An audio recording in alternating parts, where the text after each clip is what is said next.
ये ब्राह्मणः वेदगु सपदं मे ते मे नमो ते त्वं पालयन्तु नमस्तु बुद्धानं नमस्तु बोधिया नमो विमुक्तानं नमो विद्या महाकारुणिको नाथो हिताय सब्बपाणिनं पुरित्वा पारमी सब्बापत्तो संबोधितम् एतेन सच्चवज्रेण होते. आजच्या वर्गामध्ये उपस्थित सर्वच उपासक आणि उपासिका यांचं मनपूर्वक स्वागत आहे.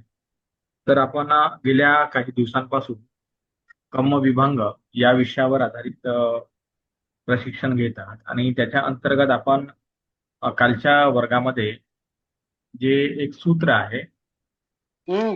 जे कर्मनिरोध सूत्र, तर त्या कर्मनिरोध सूत्राच्या संबंधाने आपण काल माहिती घेतलेली आहे. तर त्यामध्ये आपण पाहिलं होतं की नवपुराणानी भिक्खवे कम्मानी देसे सामी कर्म निरोध गामिनीच पटिपदम. का नवीन आणि जुने जे कर्म आहेत त्याविषयी भगवान बुद्धाने देशना दिलेली आहे. त्याचप्रमाणे त्या कर्माचा निरोध कसा होतो, त्या निरोधाचा मार्ग काय आहे, तर हे सांगितलं. तर कथमंच भिक्कवे पुराण कर्म, का हे जे जुनं कर्म आहे, पूर्वकर्म आहे, तर ते काय आहे. तर भगवान म्हणतात की चक्षुं भिक्कवे पुराण कर्मं तोतं घानं जिह्वा काय मन भिक्कवे पुराण कर्मं अभिसंकतो अभिसंचयितो वेदनितो दट्टप. म्हणजे या गोष्टीवरून आपल्याला हे समजते की आपल्याला जे अ, चक्षु श्रोत्र घ्राण जिव्हा काया आणि मन हे जे काही सहा आयतन प्राप्त झालेले आहेत, तर हे या सहा आयतनाला भगवान बुद्धाने जुनं कर्म म्हटलेलं आहे. तर म्हणून आपण ही बाब समजून घेतली पाहिजे की भगवान बुद्धाने जे वक्तव्य वापरलेलं आहे, तर त्या वक्तव्याचा जो अर्थ आहे तो आपल्याला लक्षात येतो की हे एक प्रकारची जन्माची जी व्याख्या आहे की ते सत्व त्या सत्व निकायामध्ये जन्मतात, त्या प्रकारचे स्कंद त्या प्रकारचे आयतन प्राप्त करतात. तर याचा जो अर्थ आहे तो एक प्रकारे जनुकीय पद्धतीशी जुळलेला अर्थ आहे. याला भगवान बुद्धाने बीज नियम म्हटलं. याला भगवंताने काय म्हटलं, बीज नियम म्हटलं. बीज नियम म्हणल्यानंतर आपल्याला माहिती आहे की बाबासाहेबांनी पण पुनर्जन्माचं उदाहरण देताना म्हटलं की आंब्याचं झाड आहे आणि त्या आंब्याच्या झाडापासून दुसरे आंबे लागतात. तर त्या अर्थाने आंब्याचा तो एक पुनर्जन्म आहे. तर याच्या संदर्भातलं उदाहरण आपल्याला मिलिंद प्रश्न या ग्रंथामध्ये भेटतं आणि मिलिंद प्रश्न या ग्रंथामध्ये याच प्रकारे म्हटलं गेलेलं आहे की न च सो अन्यू. म्हणजे याचा अर्थ होतो की तो तोच नाही आणि त्यापासून वेगळाही नाही. म्हणजे हे लक्षात घेण्यासारखा हे आहे, म्हणजे कोटेशन आहे की तो तोच नाही आणि त्यापासून वेगळाही नाही. जसं आंब्याचं झाड आहे, तर आंब्याचं झाड आहे, तर आंब्याच्या झाडाला आंबे लागलेले आहेत. पण एखादा जेव्हा आपण आंबा तोडतो, तर आपण असं म्हणू शकतो का तो तोच जो आहे तो नाही आहे आणि त्यापासून वेगळाही नाही आहे. म्हणजे याचा अर्थ काय झाला की ज्या आंब्याच्या कोईपासून ते झाड तयार झालेलं आहे, तो जो आंबा आहे तो हा आंबा नव्हे, परंतु त्या आंब्याच्या गुणधर्मांपासून या आंब्याचे गुणधर्म सुद्धा वेगळे नाही आहेत. म्हणजे या अर्थाने तो तो नाही, परंतु त्यापासून भिन्न सुद्धा नाही, त्यापासून वेगळा सुद्धा नाही. जसं मनुष्य माता पितापासून मनुष्य बाळ उत्पन्न होते, तर ते माता पिता म्हणजे ते बाळ नव्हे, परंतु ते माता पिताचे जे गुणधर्म आहे, त्यांना दोन डोळे आहे, माता पित्याला दोन कान आहे, नाक आहे, जीभ आहे, मेंदू आहे, लिव्हर आहे, किडनीज आहे, ब्लड आहे, हार्ट आहे, बोन्स आहे. ज्या ज्या अवयवांनी माता आणि पिता बनलेले आहे, त्याच अवयवांनी त्यांचा बाळ सुद्धा बनलेलं असतं. परंतु दोन्ही गोष्टी भिन्न आहेत, दोन्ही गोष्टी अलग अलग आहेत, परंतु त्यामध्ये गुणधर्माच्या बाबतीमध्ये मात्र समानता आहे. तर हा जो काही नियम आहे, तर या या गोष्टीला म्हणतात पुनर्भव. पुन्हा पुन्हा ती गोष्ट अस्तित्वामध्ये येणे, पुन्हा पुन्हा ती गोष्ट अस्तित्वात येते. तर ही गोष्ट जी आहे ही आपण जेव्हा समजतो तेव्हा हे लक्षात येते आपल्याला की भगवंतांनी जे म्हटलं की अनेक जाती संसारं, का या संसारामध्ये अनेक जन्म आहेत, म्हणजे अनेक उत्पत्तीच्या गोष्टी आहेत. तर तेव्हा त्याचे अर्थ समजायला लागतात की नेमका तो शब्द कोणत्या अर्थाने वापरतात. या अनेक जाती संसारं या गाथेमध्ये कुठल्याही पद्धतीने तो अर्थ आत्मवादी अर्थाने वापरलेला नाही, की तो आत्मा मरण पावला, मग तिथून दुसरं शरीर भेटलं, मग दुसरं शरीर भेटल्यानंतर मग असं झालं. तर हा जो काही प्रकार आहे तो साहित्यामध्ये नाही असं नाही म्हणत मी. कारण अनेक जातकांमध्ये तो प्रकार दिसतो, अपदान ग्रंथामध्ये तो प्रकार दिसतो, प्रेतवत्तू विमानवत्तू मध्ये तो प्रकार दिसतो. परंतु आपण जर थोडा विचार जर केला, तर हे जातक ग्रंथ किंवा आपलं काय म्हणतो आपण त्याला, विमानवत्तू प्रेतवत्तू किंवा अपदान ग्रंथ वगैरे, तर हे नंतरच्या काळामध्ये रचलेले ग्रंथ आहेत. म्हणजे हे काही बुद्धवचन म्हणून नाही आहे. बुद्धवचन म्हणजे काय आहे, जसं धम्मपद अट्टकथा आहे. धम्मपद अट्टकथेमध्ये जी पहिली गाथा आहे, मनोपुब्बंगमा धम्मा मनोसेठा, ते बुद्धवचन आहे. मनोपुब्बंगमा धम्मा हे बुद्धवचन आहे.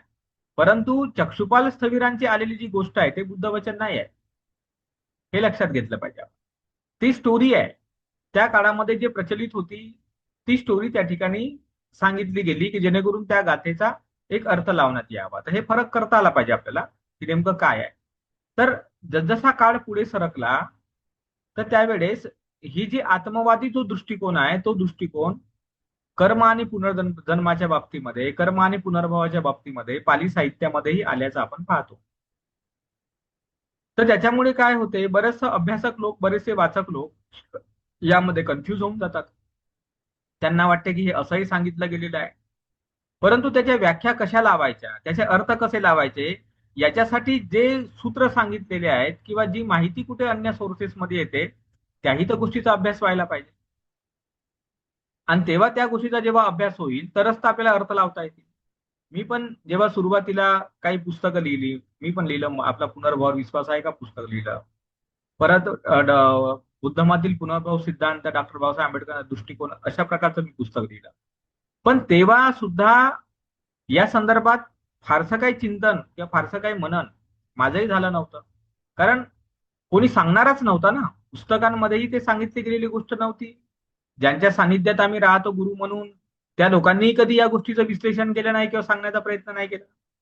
पण माझी जो शोधक बुद्धी असल्यामुळे मी कंटिन्युअस पाली भाषेचा, अट्टकथांचा याचा अभ्यास केल्यावर या ठिकाणी जे एक परस्पर विरोध दिसतो किंवा कुठेतरी कॉन्ट्राडिक्शन्स दिसतात, तर त्याचा मी अभ्यास करायला लागलो. तेव्हा माझ्या लक्षामध्ये आलं की नाही, बुद्धवचन जे आहे ते त्याचा अर्थ जो आहे तो आपल्याला वेगळ्या प्रकारे काढला पाहिजे. म्हणून मी बोधिसत्व या शब्दाची कॉन्सेप्ट सांगताना सुद्धा हे सांगत असतो नेहमी, की बोधिसत्व, बुद्ध, अरहत, श्रोतापन्न, देवता, ब्रह्म, हे सगळे शब्द गुणवाचक आहेत.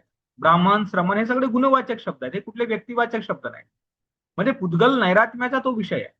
आणि असं असल्यामुळे अनेक जाती संसारं शब्दामध्ये मग आत्मवादी संकल्पना कुठून येईल, पुद्गलवादी संकल्पना कुठून येईल, जेव्हा की भगवान बुद्धाने पुद्गल सांगितलंच नाही, भगवान बुद्धाने कोणतं आत्मतत्व सांगितलंच नाही. किंवा चित्त संसरण करते, चित्त संधावन करते, ज्याला विज्ञान संसरण करते, संधान करते, हे सुद्धा साठी केवटपुत्ताला झापलं होतं का, असं कसं तू माझ्यावर खोटा आरोप लावतो म्हणून. म्हणजे एकीकडे चित्तही संसरण करत नाही, संधावन करत नाही, आत्मा तर भगवान बुद्धांना नाकारून टाकलेला आहे. मग आता राहिलेच काय. जेव्हा जीवाबद्दल प्रश्न विचारला गेला की म्हणते जीव आणि शरीर वेगळं आहे का, शरीर आणि जीव अलग अलग आहे की एकच आहे, त्याबद्दल भगवान म्हणले का अव्याकृत गोष्ट आहे, काही कामाची गोष्ट नाही. मृत्यूनंतर जीव राहतो का, मृत्यूनंतर जीव राहतच नाही का, मृत्यूनंतर जीव राहतो आणि राहत नाही असं आहे का. तर या प्रकारचे जेव्हा प्रश्न विचारले गेले तेव्हा भगवान बुद्ध म्हणले हे अव्याकृत आहे, काही कामाचे प्रश्न नाही, ते निरर्थक आहेत. मग या अनेक गोष्टींचा जेव्हा आपण विचार करतो तेव्हा आपल्या लक्षात येते का त्या शब्दांचे अर्थ कसे काढले पाहिजे आपण. तर जसं आपण पाहतो की जन्माची व्याख्या करत असताना भगवान बुद्धाने एक जेनेटिक प्रक्रियेची एक आपल्याला सिस्टम दिसून पडते. जसं आंब्यापासून आंबा निर्माण झाला, गाढवापासून गाढव झालेला आहे, बैलापासून बैल, मनुष्यापासून मनुष्य, झाडापासून झाड, वनस्पतीपासून वनस्पती, ही जी एक परंपरा किंवा ही जी एक प्रक्रिया आपल्याला दिसते, ही एक प्रक्रिया आपण मान्य करू. ही प्रक्रिया मान्य करण्यामध्ये मनुष्याला काही अडचण नाही आहे, कारण हे स्थूल आहे, दिसून पडणारी गोष्ट आहे, हे दिसते, प्रत्येकाला माहिती आहे. आई वडिलांपासून मुलं जन्माला आले हे प्रत्येकाला माहिती आहे, ती गोष्ट सर्वच जण मान्य करतात. पण मुद्दे मुद्दे दुसरे आहेत.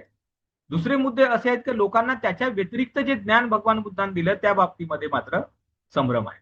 म्हणजे संभ्रम कोणता आहे, तर ऍक्च्युअल मध्ये स्कंद, धातू आणि आयतन याची परिपाटी जी सुरू राहते, त्याचा जो जीवन प्रवाह जो चालतो, जो भूतकाळापासून वर्तमान, वर्तमानातून भविष्य, असा जो एक जीवन प्रवाह आहे, मानवतेचा जीवन प्रवाह आहे, प्रत्येक गोष्टींचा जीवन प्रवाह आहे, ती सगळ्या गोष्टी इंटरलिंक आहेत, प्रत्येक गोष्टी एकमेकाशी रिलेटेड, एकमेकाशी संबंधित आहेत. तर त्याच्यामुळे केवळ स्थूल घटकांच्या बाबतीमध्येच पूर्वकर्माचा संबंध किंवा पुनर्भवाचा संबंध आहे असं नाही. केवळ स्थूलच घटकांबद्दलच्या या गोष्टी नाही, तर जे मानसिक घटक आहेत त्या मानसिक घटकांच्या बाबतीतही त्याच गोष्टी लागू पडतात, ज्या गोष्टी शरीराच्या बाबतीत लागू पडलेल्या आहेत. शरीराच्या बाबतीमध्ये जसं आता मनुष्यांपासून मनुष्य जन्माला येणं, याच्या मागाचा उद्देश काय आहे, याच्या मागाचं कारण काय आहे, मी बरेच दिवस या गोष्टीवर चिंतन करण्याचा प्रयत्न केला, काय अभ्यास करण्याचा प्रयत्न केला, की हे रिप्रोडक्शन सिस्टम निर्माण का झाली. म्हणजे जे काही रिप्रोडक्शन जे आहे, म्हणजे ते वनस्पतींमध्ये रिप्रोडक्शन आहे, झाडांमध्ये रिप्रोडक्शन आहे. रिप्रोडक्शनचा अर्थच होतो पुनर्भाव. रिप्रोडक्शन म्हणजे जे एक प्रोडक्ट आहे, म्हणजे आई वडील हे प्रोडक्ट आहे, त्याच्यापासून त्यांच्यासारखंच एक डबल प्रोडक्ट निर्माण करणे म्हणजे रिप्रोडक्शन सिस्टम. तर हे रिप्रोडक्शन म्हणजेच पुनर्भाव, पुन्हा अस्तित्वात येणं. जे अस्तित्व आहे त्या अस्तित्वाला पुन्हा अस्तित्वात आणलं जाणं, त्या रिप्रोडक्शन सिस्टीमलाच बुद्धाच्या भाषेमध्ये पुनर्भव म्हटलेला आहे. त्यालाच आपण ठीक आहे रिबर्थ किंवा पुनर्जन्म म्हणूया. आता इथे आत्मवाद नसल्यामुळे आत्मा, चित्त, जीव संसरण करत नाही, संधावन करत नाही, ते अस्तित्वात नाही, हे जेव्हा आपण मान्य करायला शिकतो तेव्हा आपल्याला लक्षात यायला लागते की मग या शब्दांचे अर्थ वेगळे आहेत. हे अलग अलग अर्थ झाले आता. आणि हे अलग अर्थ जे आहे केवळ स्थूल घटकांच्या पुरते मर्यादित नाही, तर मानसिक घटकांच्या बाबतीतही ते लागू होतात. तर पुनर्भवाची रिप्रोडक्शनची जी आहे, प्रजोत्पादनाची जी प्रक्रिया आहे, ही प्रजोत्पादनाची प्रक्रिया वनस्पतींमध्ये, झाडांमध्ये, मनुष्यांमध्ये किंवा अन्य प्राणी मात्रांमध्ये का निर्माण झाली असेल, याच्यावर मी अभ्यास करायला लागलो. आणि अभ्यास करत असताना याच्यावर फार काही लेखन मला फारसं आढळलं नाही. मग जेवढेही याच्यावर काही पुस्तकं दिसतात का, मी शोधाशोध केली. आणि शोधाशोध केल्यानंतर आता माझ्याकडे काही पुस्तकं आहेत त्या संदर्भातली. म्हणजे हा जो काही एक जी सेक्स्युअल इम्पल्स जी मनुष्यामध्ये काम करते किंवा अन्य प्राणी मात्रांमध्ये काम करते, त्याचा पूर्ण उद्देश हा रिप्रोडक्शन हा राहतो. तर त्या रिप्रोडक्शनचा मेन हेतू काय आहे, ते कशासाठी रिप्रोडक्शनची एवढी हे आहे. आपण असे कित्येक तरी सत्व पाहतो, जेव्हा आपण थोडंसं निरीक्षण करतो या गोष्टींचा, थोडासा अभ्यास करतो, तर आपल्याला असं दिसते की काही समुद्री जीव आहेत जे छोट्या असतात पातळीवर, ते स्पेशली रिप्रोडक्शन साठीच तो जिवंत राहतो मेल. आणि ज्या वेळेस त्याचं रिप्रोडक्शन सक्सेसफुल होतं तेव्हा तो मरून जातो. तो मरून जातो,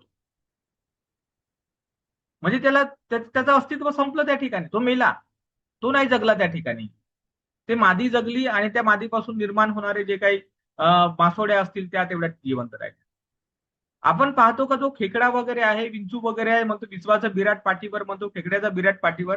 तर त्यावेळेस आपण पाहतो का रिप्रोडक्शनच्या त्या प्रक्रियेमध्ये कित्येक खेकडे आणि कित्येक आपले विंचू मरूनही जातात, कारण ते जे प्राणी असतात छोटे छोटे त्यांचे पिल्ले, ते त्या मासाला धरतात, खातात. आणि खाल्ल्यामुळे ते जास्त नुकसान जर झालं समजा, त्या ठिकाणी जखम भरली नाही किंवा काय झालं, तर ते मरूनही जातात खेकडे.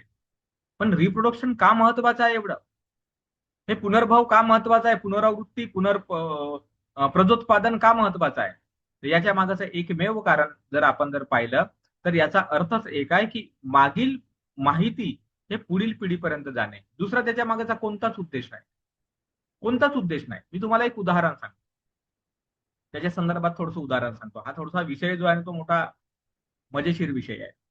एक उदाहरण तुम्हाला सांगतो की आम्ही यवतमाळ जिल्ह्यामध्ये एका खेड्याच्या ठिकाणी, मी काही जवळपास 18-20 लाख रुपये खर्च करून त्या ठिकाणी एक माझं मोनास्ट्रीचं ड्रीम होतं. आणि मग तिथे आम्ही 2-3 रूमचं एक विहाराचं बांधकाम केलं. ते एक हॉल वगैरे, टॉयलेट बाथरूम आणि एक रूम आणि किचन वगैरे असं आपण बनवलं एक. आणि चांगलं होतं, आम्ही त्या ठिकाणी काही भक्तीची लोक राहत होते. आता विषय असा होता का माझी बरीचशी लायब्ररी आहे पुस्तकांची, आणि ते तो पूर्ण जंगलाचा परिसर होता, शेतीचा परिसर होता. त्याच्यामुळे बरेचसे शेतीमध्ये असणारे जे उंदीर असतात ते यायचे. आणि त्याच्यामुळे ते मग माझे बरेचसे जे महत्वाचे काही पुस्तक आहे तेही त्यांनी त्या उंदरांनी कातरून टाकले. आणि त्याच्यामुळे मग मला फार वाईट वाटलं, कारण ते पुस्तकं म्हणजे मी दिल्ली सारख्या ठिकाणी किंवा अशा ठिकाणी गेलो तिथून ती आणलेली होती आणि ती डबल भेटण्याची शक्यता नव्हती. मग मला फार वाईट वाटलं. मग एक दिवस जेवण करायला, भोजन करायला मी आणि दुसरे आमच्या भंतेजी एका उपासकाकडे गेलो. त्यांना मग सांगितलं की असं असं आहे बाबा. ते म्हणले काहीतरी औषध वगैरे टाका. तर म्हणलं का आम्ही तर प्राण्यांना मारू नाही शकत. त्याच्यामुळे आता आमच्यासाठी ते अडचणीचं काम आहे. तर ते म्हणले ठीक आहे, म्हटले काही हरकत नाही. मग मध्यंतरीच्या काळामध्ये कोणाच्या तरी घरी मांजरीचे पिल्ले होते. मग त्याने 2 पिल्ले जे आहेत छोटे छोटे वाले ते आमच्या विहारामध्ये आणून ठेवून दिले. आता त्याच्यामुळे काय होते, पूर्ण दूर-दूरपर्यंत काही घरं वगैरे नव्हते. जवळपास अर्धा किलोमीटरच्या दायऱ्यामध्ये ते काही घरं किंवा गाव नव्हतं. त्याच्यामुळे ते मांजराचे पिल्ले आपल्याकडे आल्याच्या नंतर त्यांना पडून जाणं शक्य नव्हतं. कारण जवळपास काही घरच नव्हते. तर त्याच्यामुळे आसपास इकडे-तिकडे ते फिरायचे नाही, यायचे घरी. मग आपण त्यांना जेवण, पाणी काय असेल ते आम्ही द्यायचो. त्याच्यामुळे ते खेळत राहायचे. तर एक दिवस काय झालं, दुपारची वेळ होती आणि दुपारच्या वेळामध्ये एक जो उंदीर आहे, असा चांगला मोठा असा उंदीर होता आणि तो उंदीर नाही का घरामध्ये शिरला. आता घरात शिरल्याच्या नंतर ते कपाटाच्या मागच्या त्या एका खाचेमध्ये तो शिरला. आता शिरल्याच्या नंतर मी आणि जो बाकी एक दुसरे भंते जे होते नाही, आमच्याकडे उपासक आले होते एक दोन भेटासाठी. ते पण त्या ठिकाणी होते. मग माझ्या मनात विचार आला, की अरे म्हणलं ते मांजरी आहेत बाबा, त्या उंदराला मारतील आता. काही खरं नाही. आणि म्हणून आम्ही असा विचार करत होतो, की त्या उंदराला वाचवण्याचा विचार करतो. मला चला बाबा हा वाचला पाहिजे. त्याला आम्ही हाकलून लावू असा विचार केला. आणि मग ते काडी-बिडी टाकून त्याला हाकलण्याचा आम्ही प्रयत्न केला. पण तो बेटा त्या फटीमध्ये बरोबर शिरून होता. आता ते 2 जे मांजरीचे पिल्ले आहेत, तर ते दोघं जण तिथेच आहेत. बरोबर असे ते बिलकुल तिथे एक दोघे जण बरोबर त्या ठिकाणी आहेत. आणि त्या उंदराचा आता तो उंदीर जो आहे ना, बिलकुल थोडासा असा बाहेर आला असेल, बिलकुल थोडासा. तो आम्हालाही दिसला नाही अशा प्रकार थोडासा बाहेर आला. पण तेवढ्या कमी अवधीमध्ये म्हणजे थोडासा असा तो दिसला, तेवढ्या कमी अवधीमध्ये त्यातल्या एका छोट्या पिल्ल्याने त्याला बरोबर पंजा मारला. पंजा मारून तोंडामध्ये पकडलं आणि तोंडामध्ये पकडून ते बाहेरही चालली गेली ती मांजर. आणि त्याच्यानंतर दुसरं पिल्लू होतं तेही मग त्याच्या मागे धावत धावत गेलं. मी त्यावेळेस इतके अतिशय आश्चर्यचकित झालो आणि मला अद्भुत वाटली ती गोष्ट, की बापरे! काय स्पीड आहे त्या मांजराची. म्हणजे आम्हाला जस्ट तो दिसल्यासारखा झाला, पण तेवढ्या कमी अवधीमध्ये त्या मांजराच्या पिल्ल्याने पंजाही मारला, तोंडातही पकडला आणि बिलकुल घराच्या बाहेरही निघून गेला. तर हे जे काही एक कौशल्य त्या मांजरीमध्ये जे आलं, ज्याला आपण नॉलेज म्हणतो, ज्याला आपण ज्ञान म्हणतो. ज्ञानाचा दुसरा कोणताच अर्थ नाही आहे. आपण त्याला आता जे म्हणतो ना, हे आम्ही ज्ञान घेतलं, ते आम्ही ज्ञान घेतलं. त्या ज्ञानाचा अर्थ काय? तुम्ही लावा बरं अर्थ. ज्ञानाचा अर्थ काय होतो? ज्ञानाचा अर्थ काय आहे? तुम्ही ज्ञान म्हणता कशाला? ज्ञान या गोष्टीचा अर्थच हा होतो, की ती उपयोगाची गोष्ट आहे सर्व्हायव्हलसाठी. ज्ञान तेव्हाच उपयोगाचं राहते, जेव्हा ते सर्व्हायव्हलसाठी कामी येते. जे ज्ञान सर्व्हायव्हलसाठी कामी नाहीये, जगण्यासाठी कामी नाहीये, सुखी होण्यासाठी कामी नाहीये, कोणत्या समस्या अडचणी सोडवण्यासाठी ज्ञान कामी नाहीये, ते ज्ञानच ज्ञान समजलं जात नाही. ती कल्पना असते. ते मनोरंजन असते. ते अन्य दुसरं कोणतंही असते, पण त्याला कोणी नॉलेज नाही म्हणत त्याला.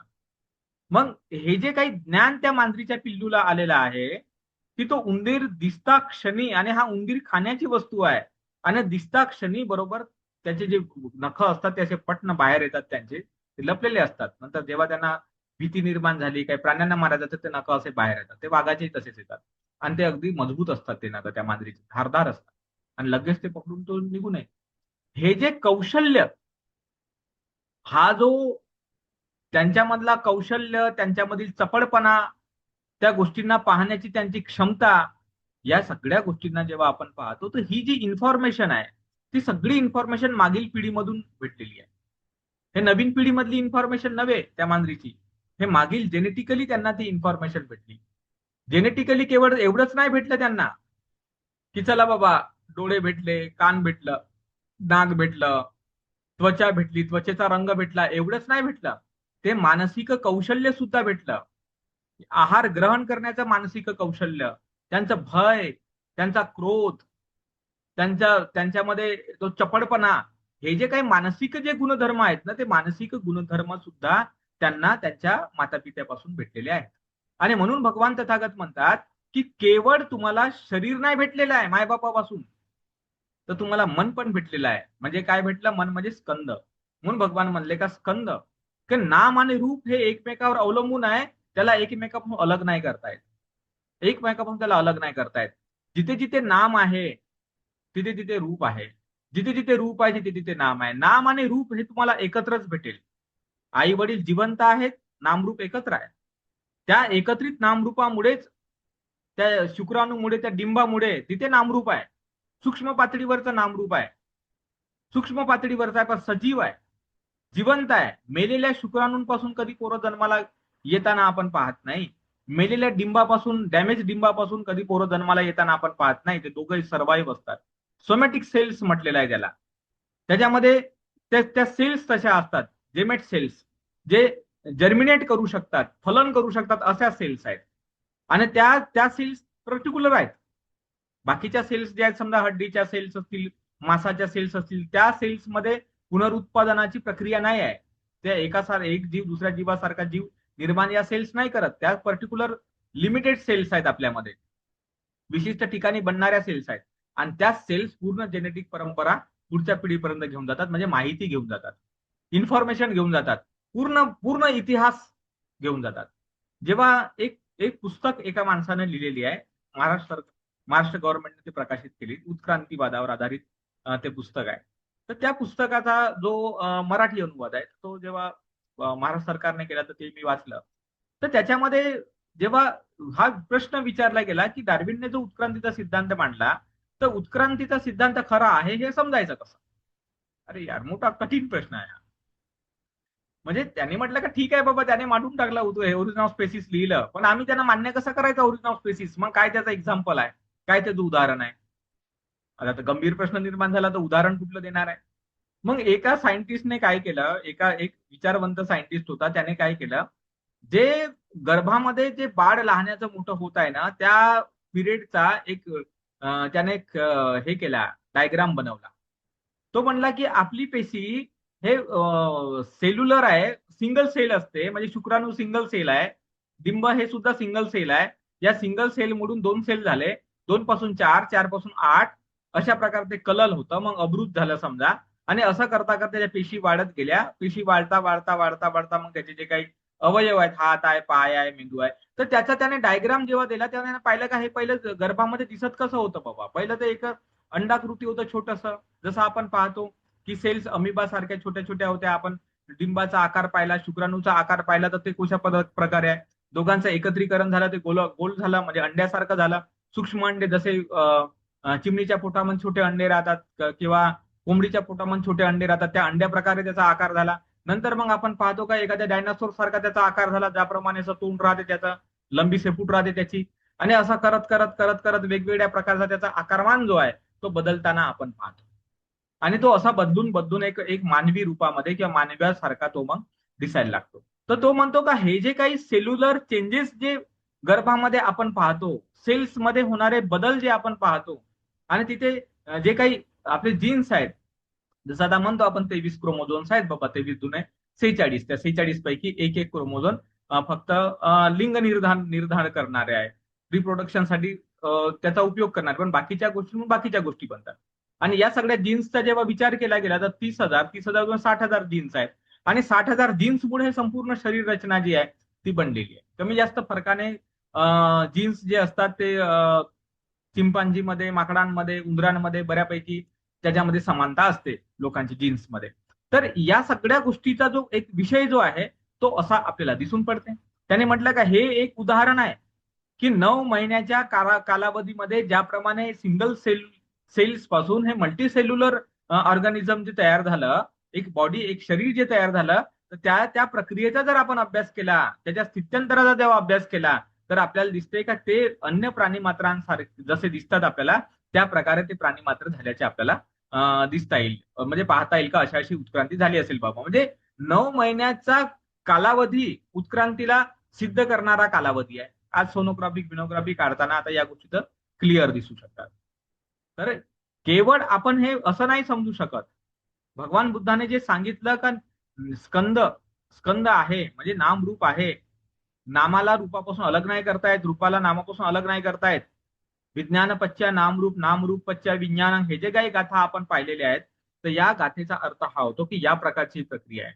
मग ते उदाहरण परत आपण पाहतो, मांजरीचं उदाहरण, का ते मांजरीला केवळ शरीर नाही भेटलेलं आहे, तर जे काही मानसिक कौशल्य विकसित केले गेलेले आहेत, पिढ्याने पिढ्या विकसित झालेले आहेत, तर ते पिढ्याने पिढ्या विकसित झालेले जे विषय आहेत ते सुद्धा मांजरीला भेटलेले आहेत. तुम्ही बघा, मांजरीला हे माहिती आहे, तिला काय खायचं आहे ना काय नाही खायचं आहे हे तिला माहिती आहे. मग हे काय खायचं ना काय नाही खायचं हे जेव्हा माहिती आहे ते कुठून आलं? तिला ते नॉलेज कुठून आलं? ते कोणाकडे जाऊन शिकली? ते तिच्याकडे जेनेटिकली ती गोष्ट तिच्यामध्ये डेव्हलप झालेली आपण पाहतो. तर यावरून हे स्पष्ट आपण समजून घ्यायचं की अनेक जाती संसारांग जेव्हा शब्द वापरतो तर त्याचा अर्थ हा असा कधीच लावायचा नाही की केवळ भौतिक गोष्टीच्या संदर्भातच आपण रूपांतरण पाहत आहोत किंवा पुनर्भव पाहत आहोत. तर मानसिक बाबतीमध्येही हा नियम तितकाच कामी पडतो. धातू म्हटल्यावर मग काम धातू, रूप धातू, अरूप धातू असेल. आयतन म्हणल्यावर मग चक्षु, श्रोत्र वगैरे जे आहे त्या गोष्टी असेल. तर या सगळ्याच गोष्टींच्या बाबतीमध्ये हे रेप्लिकेशन होत राहते. वारंवार वारंवार तेच ते घडत राहते. यालाच पुनर्भव म्हणतात. पुन्हा पुन्हा उत्पन्न होणं, पुन्हा पुन्हा उत्पन्न होणं. ही प्रक्रिया अशा पद्धतीने चालते. तर ही जे पुन्हा पुन्हा उत्पन्न होणं आहे तर तेच कर्म आहे. त्यालाच कर्म म्हणतात, कृती म्हणतात, क्रिया म्हणतात. जसं आपल्याकडे पण तेच आहे ना. सूर्य उगवतो, मावळतो, उगवतो, मावळतो, पृथ्वी स्वतःभोवती फिरत राहते. पावसाळा येतो, पाऊस पडतो, उन्हाळा येतो, ऊन लागतं, थंडी लागतं ऋतूमध्ये. म्हणजे तुम्ही कोणताही नियम घ्या, तुम्ही धम्म नियम घ्या, म्हणजे तुम्ही ऋतू नियम घ्या, तुम्ही बीज नियम घ्या, तुम्ही चित्त नियम घ्या, की तुम्ही कर्म नियम घ्या. हे चारही जे नियम जे धम्म नियमाने चालणारे आहेत म्हणजे प्रतित्व समुत्पादने चालणारे आहे, तर ते त्याच प्रकारे चालत राहतात. काय विशिष्ट हेतू निर्माण झाला, विशिष्ट प्रत्यय निर्माण झाला का त्या गोष्टी उत्पत्ती होते. तो हेतू तो प्रत्यय खतम झाला की त्या गोष्टीचा निरोध होऊन जातो. हे सातत्याने हा प्रतित्व समुत्पादच काम करत राहतो. आणि हा प्रतित्व समुत्पाद जो नियम आहे त्यालाच भगवंतांनी पुनर्भव म्हटलं. भगवान तथागतांनी पुन्हा पुन्हा उत्पन्न होणं म्हटलं. फक्त भगवान तथागतांनी पाहिलं का हे पुन्हा पुन्हा उत्पन्न होण्याची प्रक्रिया व्यक्ती अज्ञानामुळे जाणू नाही शकत. तो तेवढ्या सूक्ष्मतेने या गोष्टीला पाहत नाही की हे स्थूल गोष्टी बदलत कशा आहेत, या मानसिक गोष्टी बदलत कशा आहेत, मग वेदना बदलत कशा आहेत, संज्ञा बदलत कशा आहेत. म्हणजे हे सगळं जे निरीक्षण जे आहे सूक्ष्म पातळीवर जे चालत राहतं त्या गोष्टींचा अभ्यास किंवा अध्ययन फार कमी लोक करतात. आणि त्याच्यामुळे ते कमी लोक ज्ञानी बनतात. आणि कमी लोक ज्ञानी बनल्यामुळे ते त्या पुनर्भवाच्या प्रक्रियेला स्टॉप करतात किंवा थांबवतात. ते पुन्हा पुन्हा ते संस्कार निर्माण करत नाहीत किंवा पुन्हा पुन्हा त्या गोष्टी ते निर्माण करत नाहीत, कारण त्यांना ते कळलेलं असते. मग ते स्मृतिमान बनतात, ते सजग बनतात आणि मग ते कुशल कर्म करतात. म्हणून मग ते त्याचं चक्कर उलट फिरलं म्हणतात भगवान.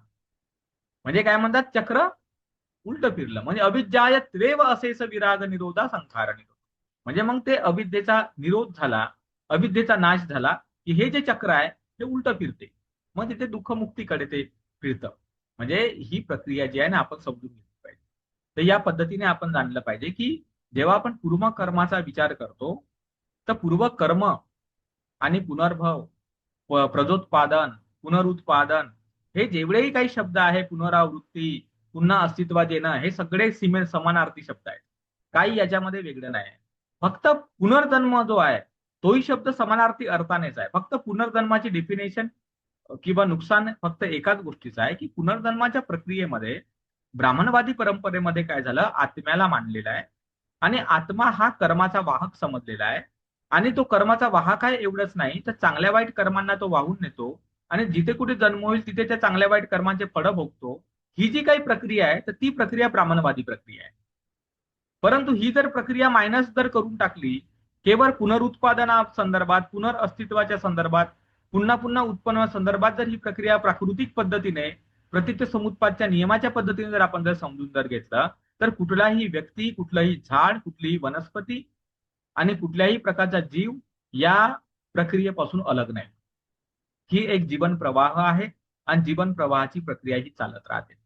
आणि म्हणून भगवान बुद्ध म्हणजे म्हणून बाबासाहेब आंबेडकर कर्मसिद्धांताबद्दल म्हणताना म्हणतात की व्यक्ती येतात आणि व्यक्ती जातात, पण हा जो कर्म नियम आहे किंवा नैतिक व्यवस्था जी आहे ती मात्र चालू राहते म्हणतात. असं म्हणतात बाबासाहेब. म्हणजे व्यक्ती येतात आणि व्यक्ती निघून जातात, पण हा जो कर्म नियम आहे तो मात्र चालू राहतो. ही नैतिक व्यवस्था जी चालू राहते, तर चालू राहते की नाही? चालूच राहते. आज बघा बरं, जाती व्यवस्था चालू आहे की नाही आपल्या भारतामध्ये? हा, श्रीमंती गरिबीचा भेद चालू आहे की नाही आपल्या भारतामध्ये?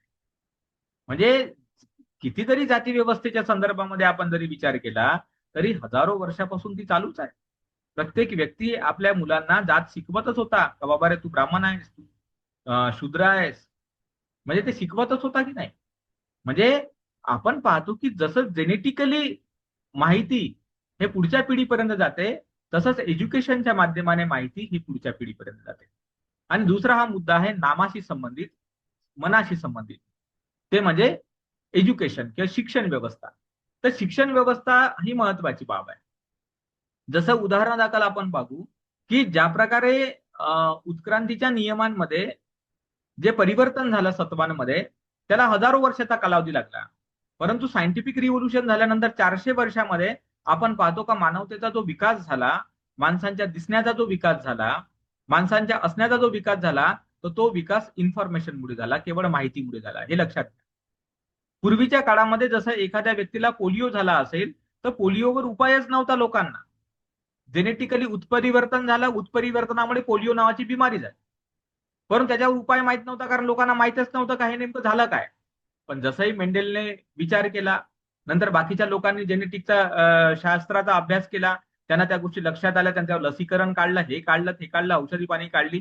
आज तो विषय जो आहे तो काय झाला, कमी झाला. म्हणजे इन्फॉर्मेशन किंवा माहितीमुळे, ज्ञानामुळे मानवी जीवनामध्ये एक आमूलाग्र परिवर्तन आलं, आमूलाग्र बदल आला. आज आज मनुष्यांना एक चांगलं आणि सुंदर जीवन जगता येत आहे. त्यांना चांगलं जीवन जगता येत आहे, जे पूर्वी नव्हतं येत. नैसर्गिक प्रक्रियेमध्ये मनुष्याने स्वतःच्या माहितीचा उपयोग केला. तर ज्याप्रमाणे जेनेटिकली माहिती एका पिढीकडून दुसऱ्या पिढीकडे जाते, त्याच प्रकारे शिक्षण देण्यामुळे, ज्ञान देण्यामुळे माहिती एका पिढीकडून दुसऱ्या पिढीकडे जात राहते.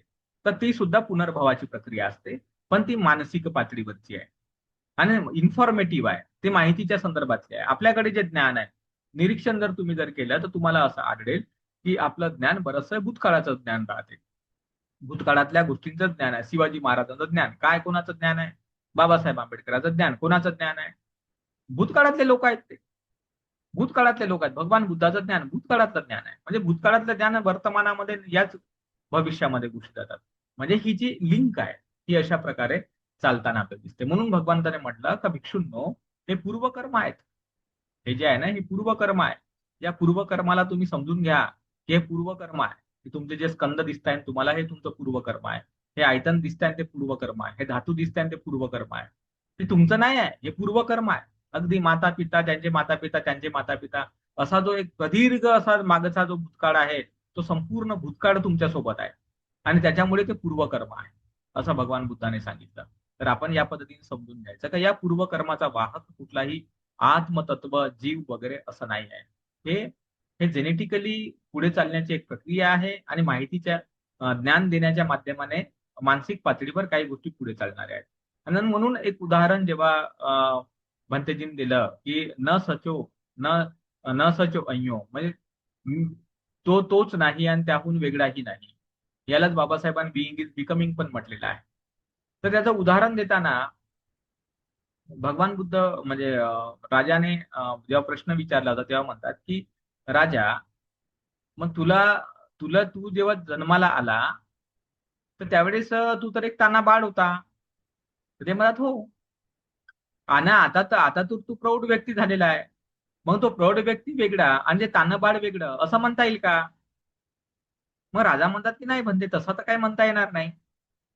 म्हणजे तो जो जीवन प्रवाह आहे त्या जीवन प्रवाहामध्येच ते एक प्रकारचं स्थित्यंतर आहे की नाही. मग त्या अर्थाने तो तोच नाही आणि त्याहून वेगळाही नाही असं म्हटलं पाहिजे की नाही.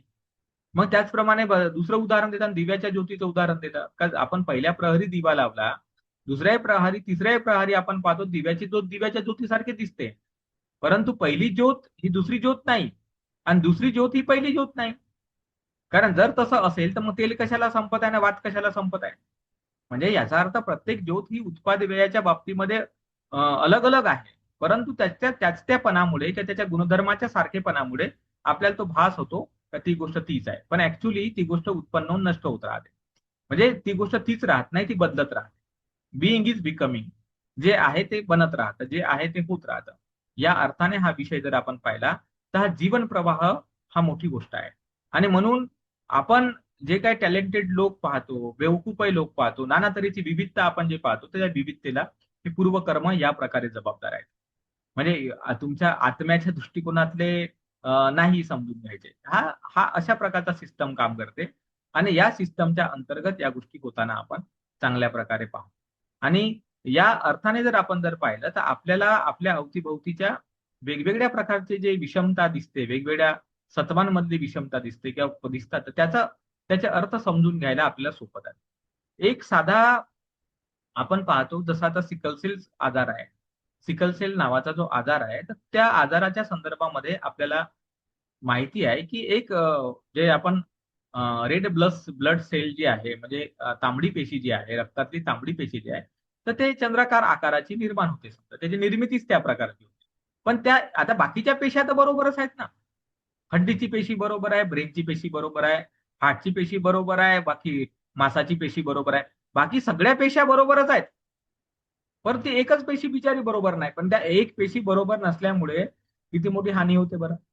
म्हणजे पूर्ण तुमचा जेनेटिक स्ट्रक्चर तुमच्या बॉडीचा बदलून जाते की नाही. तुम्ही कृश राहता, तुमचं रक्त कमी होऊन जातं, जीवावर गोष्टी बेततात. म्हणजे किती अडचणी येतात बरं. एक जरी सेल बरोबर काम नसेल करत तरी. मग तुम्ही कल्पना करा ना, तुम्ही इमॅजिन करा ना, तर कशा पद्धतीने गोष्टी घडतात आणि कशा पद्धतीने गोष्टी असतात. म्हणजे आपल्याला वाटते की एका गोष्टीने काय होते, पण या शरीरामध्ये एका गोष्टीने खूप काही होते. खूप काही होते. मग तशाच सारखं भगवान बुद्धाने म्हटलं का जर शरीराच्या या स्ट्रक्चरमध्ये ज्या 60,000 जीन्स आहेत, आईकडील 30,000 आणि वडिलांकडील 30,000 समजा, हा तेवढे एवढे जीन्स आहेत, ज्याला आपण क्रोमोझोम्स म्हणतो, त्यांची संख्या त्याच्या त्या क्रोमोझोमच्या आतमधल्या जीन्सची ही 60,000 संख्या दोन याची, पण दोन यांची 46 आहे समजा, म्हणजे त्या गुणसूत्रांची. तर तेवढ्या तेवढ्या 46 गुणसूत्रांवर आपलं पूर्ण चॅप्टर अवलंबून आहे. म्हणजे आपलं आपलं पूर्ण बॉडी काम करत आहे सगळी. त्याच्यात एक जरी थोडंसं इकडे तिकडे जरी झालं तरी आपली पूर्ण शरीराची रचना बदलून जाते, शरीराचं फंक्शन बदलून जातं, अॅनाटॉमी फिजिओलॉजी बदलून जाते. तर मग विचार करण्यासारखी गोष्ट आहे ना. मग तशाच सारखं माणसाचं इन्फॉर्मेशन किंवा माणसाचं ज्ञान जर समजा चुकीचं ज्ञान माणसाच्या जीवनामध्ये आलं तर किती नुकसान होते लोकांचं. आपण फिजिकली गोष्टी पाहतो पण मेंटली गोष्टी पाहता येत नाहीत आपल्याला. भगवान बुद्धाने मक्कली घोसालचं उदाहरण देताना म्हटलं की हा जो काही मक्कली घोसाल आहे, जो नियतीवाद शिकवतो, दैववाद शिकवतो आणि तो असं म्हणतो की ज्याप्रमाणे सुताचा गुंडाळा फेकला तर तो उडगडत उडगडत जातो, हा त्याचप्रमाणे हा जो जीव आहे हा 84 लक्ष योनीमधून गेल्याशिवाय तो मुक्त होत नाही. हा तुम्ही चांगलं कर्म केलं तरी काही फरक पडत नाही या आत्म्यावर, जीवावर, आणि वाईट कर्म केलं तरी काही फरक पडत नाही या जीवावर. हा जीव जो आहे तो असा 84 जातच राहील. तर ही जी त्याची धारणा आहे, भगवान म्हणतात की ज्याप्रमाणे एखाद्या पाण्यामध्ये एखादं वादळ यावं आणि त्या वादळामुळे त्या पाण्यामधील मासोड्या मराव्या, त्या ठिकाणचे खेकडे मरावे, त्या ठिकाणचे अन्य जीवजंतू मरावे आणि त्यांची जशी हानी होते, तशा या मक्खली घोसालच्या सिद्धांतामुळे लोकांची हानी होत आहे म्हणते. तुम्ही पहा ही दृष्टी कशी आहे. अजित केसकंबलीचा सिद्धांत शिकल्यामुळे काय हानी झाली. तुम्ही या गोष्टीचं तत्वज्ञानाच्या संदर्भात जेव्हा आपण विचार करतो, इन्फॉर्मेशनच्या माहिती देण्याच्या बाबतीमध्ये, तर आपल्याला वाटतं का चला बाबा कोणी काही बोलते बोलू द्या. पण तसं या ठिकाणी नसते या जगामध्ये. कोणी काही बोलू द्या असं शक्य नाही या जगामध्ये. ज्याप्रमाणे शरीर हे पुढच्या पिढीपर्यंत आपल्या पद्धतीने जाते, त्याच प्रकारे माहिती सुद्धा पुढच्या पिढीपर्यंत जाते. आणि तुमची माहिती ज्या पद्धतीची राहील त्या प्रकारचं एक जीवन जे आहे ते निर्माण होताना तुम्ही पाहता. पूर्वीचा एक जमाना होता, लोक कर्म आणि कर्माच्या परिणामांना जाणणारे होते. त्याच्यामुळे लोक चांगल्या प्रकारे कर्म करायचे आणि चांगल्या फळाच्या अपेक्षेने जीवनयापन करायचे. जसजसा काळ पुढे सरकला, आधुनिकतेचं नाव आलं, लोक म्हणले की आमचा कर्मावर विश्वास नाही. त्याच्या म्हणजे जे उच्छेदवाद ज्याला आपण म्हणतो, अजित केसकंबलीचा, की काही दान नाही दानाचं फळ नाही, काही शील नाही शिलाचं फळ नाही, काही चांगलं नाही काही वाईट नाही, काही चांगल्या वाटाची फळं येत नाही. हा दृष्टिकोन जसजसा भौतिकवादी दृष्टिकोन वाढत गेला, आज तुम्ही बघा तुम्हाला पुण्यासारख्या शहरांमध्ये, नागपूरसारख्या शहरांमध्ये ज्या तरुण मुली आहेत त्या मुली तुम्हाला भर रस्त्यामध्ये, भर ठिकाणी सिगरेट पेताना दिसतात. आज हे नॉर्मल विषय झालेला आहे. सिगरेट पिणं, दारू पिणं. कोणाला जर आता समजा विचारपूस जर केली का रे तो तर दारू पिते रे बाबा तो. हा आता कोण आहे म्हणते निर्व्यसनी. सगळेच दारू पितात म्हणते. आता ते दारूची फॅशन बनली म्हणते. म्हणजे दारू फॅशन जरी बनली पण त्या दारूमुळे तुम्ही व्यसनी बनता, तुमची स्मृतीभंग होते, अनेक प्रकारचे पापकर्म तुम्ही करता, तर त्याचे तर परिणाम येणारच आहेत ना, काही येतच आहेत ना. म्हणजे विचारसरणी बदलली माणसाची. मेंटॅलिटी बदलली, माणसाची चिंतनशीलता बदलली का त्याचे कर्म बदलतात, आणि कर्म बदलले का त्याचा परिणाम जो आहे तो समाजाला भोगावा लागतो, नैतिक व्यवस्थेला भोगावा लागतो. आपल्या देशामध्ये जाती व्यवस्था होती, आपल्या देशामध्ये देवदासी व्यवस्था होती, आपल्या देशामध्ये मुरळी प्रक्रिया होती. हे कुठून आले, कसे आले या गोष्टी? कशा आल्या? आपोआप तर देवदाशा कोणी बनल्या नसतील, आपोआप तर कोणी मुरड्या बनल्या नसतील, आपोआप तर कोणी जोगवा मागणारे बनले नसेल, आपोआप तर कोणी पोतराज बनले नसेल. आपोआप बनले का ते? जन्मल्याबरोबर बनले का ते? जन्मल्याबरोबर कोणी इंजिनियर बनत आहे का? जन्मल्याबरोबर कोणी डॉक्टर बनत आहे का? जन्मल्या बनला पण कोणी कलेक्टर बनत आहे का? अरे कलेक्टर तेव्हा बनते ना जेव्हा कलेक्टर बनण्याची व्यवस्था निर्माण होते. इंजिनियर तेव्हा बनते ना जेव्हा इंजिनियर बनण्याची व्यवस्था निर्माण होते. डॉक्टर तेव्हा बनते जेव्हा डॉक्टर बनण्याची व्यवस्था निर्माण होते. तर व्यवस्था ही व्यक्तिगत आहे का? व्यवस्था ही व्यक्तिगत नाही आहे. ती व्यवस्था निर्माण होण्यामध्ये काही काळ लागलेला आहे. आपल्याकडे जे डॉक्टर बनले लोक, तर डॉक्टर बनण्याचा आपला एक इतिहास आहे. याला 200-300 वर्षाचा प्रदीर्घ असा इतिहास आहे. आणि तेव्हा कुठे हळूहळू हळूहळू लोक डॉक्टर बनले, डॉक्टर बनण्याची एक यंत्रणा उभी राहिली, ते कॉलेजेस निर्माण झाले, वेगवेगळ्या प्रकारच्या गोष्टी निर्माण झाल्या. तेव्हा आज आपला मुलगा एमबीबीएस एमडी करून डॉक्टर बनत आहे. म्हणजे तो म्हणते का मी डॉक्टर बनलो, मी डॉक्टर बनलो, पण ऍक्च्युली तो डॉक्टर नाही बनला. ते इतिहासाने त्याला डॉक्टर बनवलं. ते डॉक्टरकीचं नॉलेज, डॉक्टरकीची इन्फॉर्मेशन, लोकांना बरं करण्याची इन्फॉर्मेशन त्याची व्यक्तिगत इन्फॉर्मेशन नाही आहे, ती सामूहिक इन्फॉर्मेशन आहे, व्यवस्थेनं त्याला दिलेली आहे. तर अशा पद्धतीने आपण इंटरलिंक्ड असतो. आपण खाल्लेली प्रत्येक गोष्ट हे इतिहासाशी संबंधित असते, पूर्वकर्माशी. तुम्ही जेवढं त्याला व्यापक अर्थाने पाहाल तेवढं तुम्ही पाहू शकता. आता मी किती उदाहरण देऊन देणार आहे, नाही का? म्हणजे म्हणून भगवान बुद्ध म्हणाले ना एका ठिकाणी, सारीपुत्रांसोबत चर्चा जेव्हा त्यांनी चालली होती, तेव्हा भगवान बुद्ध म्हणाले की सारीपुत्ताला प्रतित समुत्पाद समजलेला आहे, आणि त्यांना मी जर प्रश्न विचारले सारीपुत्त बरोबर उत्तर देईल. तर तो इतके मी जेवढे प्रश्न तेवढे ते उत्तर देईल, कारण त्याचा काय आता अंत नाही आहे, कारण त्याच्याकडे नॉलेज आलेला आहे. तुम्ही तुमच्याकडे एकदा दृष्टी आलेली आहे पाहण्याची, नजर आलेली आहे पाहण्याची, का कसं कर्म पाहायचं आहे, कसं पुनर्भव पाहायचा आहे, कसं पूर्वकर्म पाहायचं आहे, कशी ही जीवनधारा चालत आहे ती आपल्याला पाहायची आहे. केवळ फिजिकली नाही, मेंटली सुद्धा कशी पाहायची आहे. हे जेव्हा मी तुम्हाला आता सांगितलेलं आहे, तुम्ही तुमच्या दृष्टीनं पाहू शकता. तुम्ही प्रत्येक गोष्ट पहा, तुम्ही अर्थशास्त्र पहा, तुम्ही समाजशास्त्र पहा, तुम्ही राज्यशास्त्र पहा, तुम्ही कुठलीही गोष्ट पहा, तुम्हाला असं आढळेल की तुमच्याकडे आज ती गोष्ट आहे, ती तुमची व्यक्तिगत नाही आहे, तर ती नैतिक व्यवस्थेचा तो भाग आहे, तुमच्या भूतकाळाचा तो भाग आहे, आणि भूतकाळाचा जो असर आहे तो आपल्याला भोगावा लागत आहे. कुठलाही व्यक्ती गरीब आहे तर तो त्याच्या व्यक्तिगत पातळीवर गरीब नाही आहे, त्या गरिबीचा पण आपला एक इतिहास आहे. श्रीमंतींचा आपला एक इतिहास आहे, जातीचा इतिहास आहे, वर्णाचा इतिहास आहे, प्रत्येक गोष्टीचा आपला एक इतिहास आहे. मग इतिहास आहे की नाही? तर म्हणून आपण हे लक्षात घेतलं पाहिजे की पूर्वकर्म हा जो शब्द भगवंताने वापरला, जो 6 आयतनाच्या बाबतीत वापरला, तर केवळ 6 आयतन नाही. 6 आयतन म्हणल्यावर रूपही आहे, शब्दही आहे, गंधही आहे, रसही आहे, स्पर्श आहे. 6 आयतनाचे 6 विषय आहेत बाहेर. मग विषय आहेत की नाही? मग विषय आहेत तर विषय का आपण निर्माण केले का? जसं आता माझा जन्म, आता आमचा अक्षोभ्य आहे, तो जन्मला समजा. मग आता जन्मल्यानंतर तो मोबाईल पाहत आहे, जन्मल्यानंतर तो टीव्ही पाहत आहे, जन्मल्यानंतर तो बाकीचे काही कुरकुरे फारकुरे आहेत ते तो खात आहे. मग आता त्या अक्षोभ्याने जन्मल्याबरोबर कुरकुरे निर्माण केले का? मोबाईल निर्माण केला का? त्या ठिकाणी रील्स निर्माण केले का त्यानं? ते काहीच निर्माण नाही केलं त्याने. ते भूतकाळात आहे, ते कोणीतरी निर्माण केलेलं आहे, तो फक्त त्याचा उपभोग घेत आहे.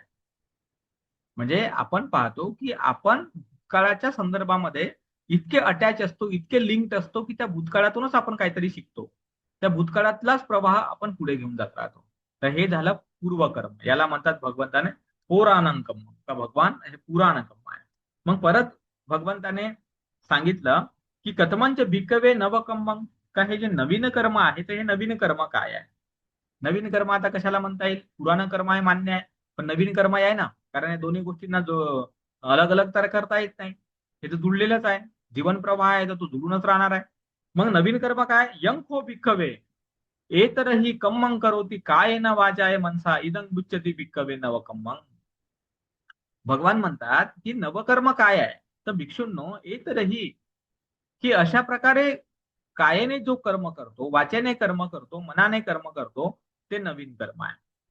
नवीन कर्म त्याला म्हटलेलं आहे. म्हणजे भगवंताने नवीन कर्म त्याला म्हणतात. जसं उदाहरण दाखल, हा आपण एखादी गोष्ट पाहतो, तर पाहतो हे नवीन कर्म आहे. कारण पाहतो हे नवीन कर्म आहे, कारण ते वर्तमान आहे. पण त्या पाहण्याचा आधार असणारा चक्षु हे पुराण कर्म आहे. जे आपण रूप पाहत आहोत ते रूप सुद्धा पुराण कर्म आहे. कारण ते रूप विद्यमान आहे ना आधीपासूनच. झाड आहे विद्यमान आहे, डोळा आहे तो विद्यमान आहे, आपल्या आई वडिलांच्या पासून तो भेटलेला आहे. पण आपण जे पाहण्याची क्रिया करत आहोत ती वर्तमान क्षणातली क्रिया आहे, आणि त्याला भगवंताने म्हणलं काय नवीन कर्म आहे. आपण जो शब्द ऐकत आहोत हे नवीन कर्म आहे. आपण जे गंध घेतो त्याला प्रतिक्रिया देतो, नवीन कर्म आहे. जिभेने चव घेतो, प्रतिक्रिया देतो, नवीन कर्म आहे. शरीराने स्पर्श करतो, प्रतिक्रिया देतो, नवीन कर्म आहे. मनाने काही गोष्टी जाणतो, त्याला प्रतिक्रिया देतो, हे नवीन कर्म आहे. म्हणजे ज्या गोष्टी अस्तित्वामध्ये आहेत त्या गोष्टीला जाणल्याच्या नंतर जे प्रतिक्रिया देतो, मग ते कायेने द्या, वाचेने द्या किंवा मनाने द्या, तीन पैकी कुठल्याही गोष्टींच्या प्रतिक्रिया दिल्या जातात किंवा क्रिया केली जाते किंवा प्रतिक्रिया केली जाते, तर ते नवीन कर्म आहे. तर अशा पद्धतीने नवकर्म जे आहे ते भगवान बुद्धाने सांगितलं. तर म्हणून हे पुराण कर्म आणि प्लस हे नवकर्म, या नवकर्माच्या आधारानेच हेच नवीन कर्म पुराण बनते आणि पुढच्या पिढींपर्यंत ट्रान्सफॉर्म होत राहते. आपण त्याला पुढे पुढे ढकलत राहतो, पुढे पुढे नेत राहतो. म्हणून आपण पाहिलेलं आहे की एखादा, जसं उदाहरण दाखल तुम्ही डिस्कवरी चॅनल कधी पाहिलं असेल किंवा आपल्या घरी मुलं बाळ छोटे आहेत आपण पाहतो की मुलांना डोळे आहे, डोळ्यांना दिसते, कानं आहे, कानाला ऐकू येते, नाक आहे, नाकाला गंध जाणवते, जीभ आहे, जिभेला चव जाणवते, शरीर आहे, शरीराला स्पर्श जाणवतो, मन आहे, मनाद्वारे चिंतन मनन करता येते, जाणता येते, हे सत्य आहे. परंतु जी छोटी मुलं असतात तर त्या छोट्या मुलांना आपल्याला याचं जजमेंट शिकवावं लागतं. तुम्ही पहा, तुम्ही कुठल्याही पहा, तुम्ही मांजरीचे पिल्ले पहा, तुम्ही वाघाचे पिल्ले पहा, की तुम्ही आपण माणसाचे पिल्ले पहा, या तिघांच्या पिल्ल्यांचं तुम्ही निरीक्षण करा, तर तुम्हाला असं दिसेल की त्या पिल्ल्यांना त्यांचे पालक लोक म्हणजे माता पिता जे असतील ते शिकवतात, ट्रेनिंग देतात. वाघ असेल ते आपल्या पिल्ल्यांना ट्रेनिंग देते, शिकार कशी करायची आहे. ऑलरेडी त्यांच्याकडे ते गुणधर्म आहेत, परंतु गुणधर्म असताना सुद्धा त्यांना त्या गोष्टीची ट्रेनिंग दिली जाते. आपणही आपल्या मुलांना बोलण्याची ट्रेनिंग देतो, आवाज कमी असावा, जास्त असावा, काय पाहावं काय नाही पाहावं, काय ऐकावं काय नाही ऐकावं, काय खावं काय काय नाही खावं, याची आपण एक कुठेतरी जजमेंटल जे ट्रेनिंग आहे ते देतो. कारण कारण त्या लोकांकडे इंद्रिय आहेत हे मान्य आहे, परंतु नव्याने त्या गोष्टीचं वातावरणानुसार, नवीन संस्कृतीनुसार, नवीन वातावरणानुसार त्यांच्या दृष्टीने आपण त्यांना असं ट्रेन करतो की जेणेकरून त्यांच्या जीवनात कोणते दुःख नाही याव्या, अडचणी नाही याव्या, त्यांचं सर्व्हायवल चांगल्या प्रकारे पॉसिबल व्हावं. तर हे पुराणे कर्म जे आपल्या सोबत आहेत आणि अशा प्रकारे हे नवीन कर्म, या पुराण्यांचा नवीन कर्माचा असा संगम करतो आणि मग आपलं हे जीवन भविष्यामध्ये जाते. आपलं जीवन भविष्यामध्ये जात राहते. जसं कुठलाही व्यक्ती भविष्याकडे जातो, कोणी भूतकाळाकडे जात नाही. जन्मलेला व्यक्ती हा तरुण बनण्याकडे जातो, तरुण बनलेला व्यक्ती प्रौढ बनतो, प्रौढ बनलेला व्यक्ती म्हातारा बनतो, म्हातारा बनलेला व्यक्ती करून मरून जातो. त्याचा क्रम तसाच चालतो, त्या क्रमाचा विषय तसाच आहे. जरी उत्क्रांतीच्या संदर्भामध्ये आपण पाहतो, उत्क्रांती दुहेरी पद्धतीची आहे. एक तर आपण त्याला काय म्हणतो, आपण त्याला लोअर फॉर्म मध्ये म्हणजे अधोगती किंवा प्रगती. ठीक आहे, अधोगती किंवा प्रगती हाच त्याचा फॉर्म आहे, सुगती किंवा दुर्गती हाच त्याचा फॉर्म आहे, दुसरा काही फॉर्म नाही आहे. फॉर्म तसाच राहतो. एखादा व्यक्ती आहे दारू पितो, तर दारू पितो याचा अर्थ स्पष्ट आहे की त्याचा जो जेनेटिक सिस्टम आहे, मेंटल सिस्टम आहे, तो अधोगतीकडे गेला. कारण त्याच्या पिढींमध्ये, पहिल्या पिढीत असेल, दुसऱ्या किंवा तिसऱ्या कोणत्याही पिढीमध्ये त्यांचा मुलगा असेल, नातू असेल, त्याचा लिव्हर कमजोर राहील किंवा एखाद्याच्या आतड्या कमजोर राहील, एखाद्याचा ब्रेन कमजोर राहील, काही नाही काही असा एक अवयव घेऊन ते जन्माला येतात आणि नंतर मग त्यांना त्या प्रकारच्या बिमाऱ्या उत्पन्न होतात आणि त्या प्रकारे मग त्यांना दुःख भोगावं लागतं.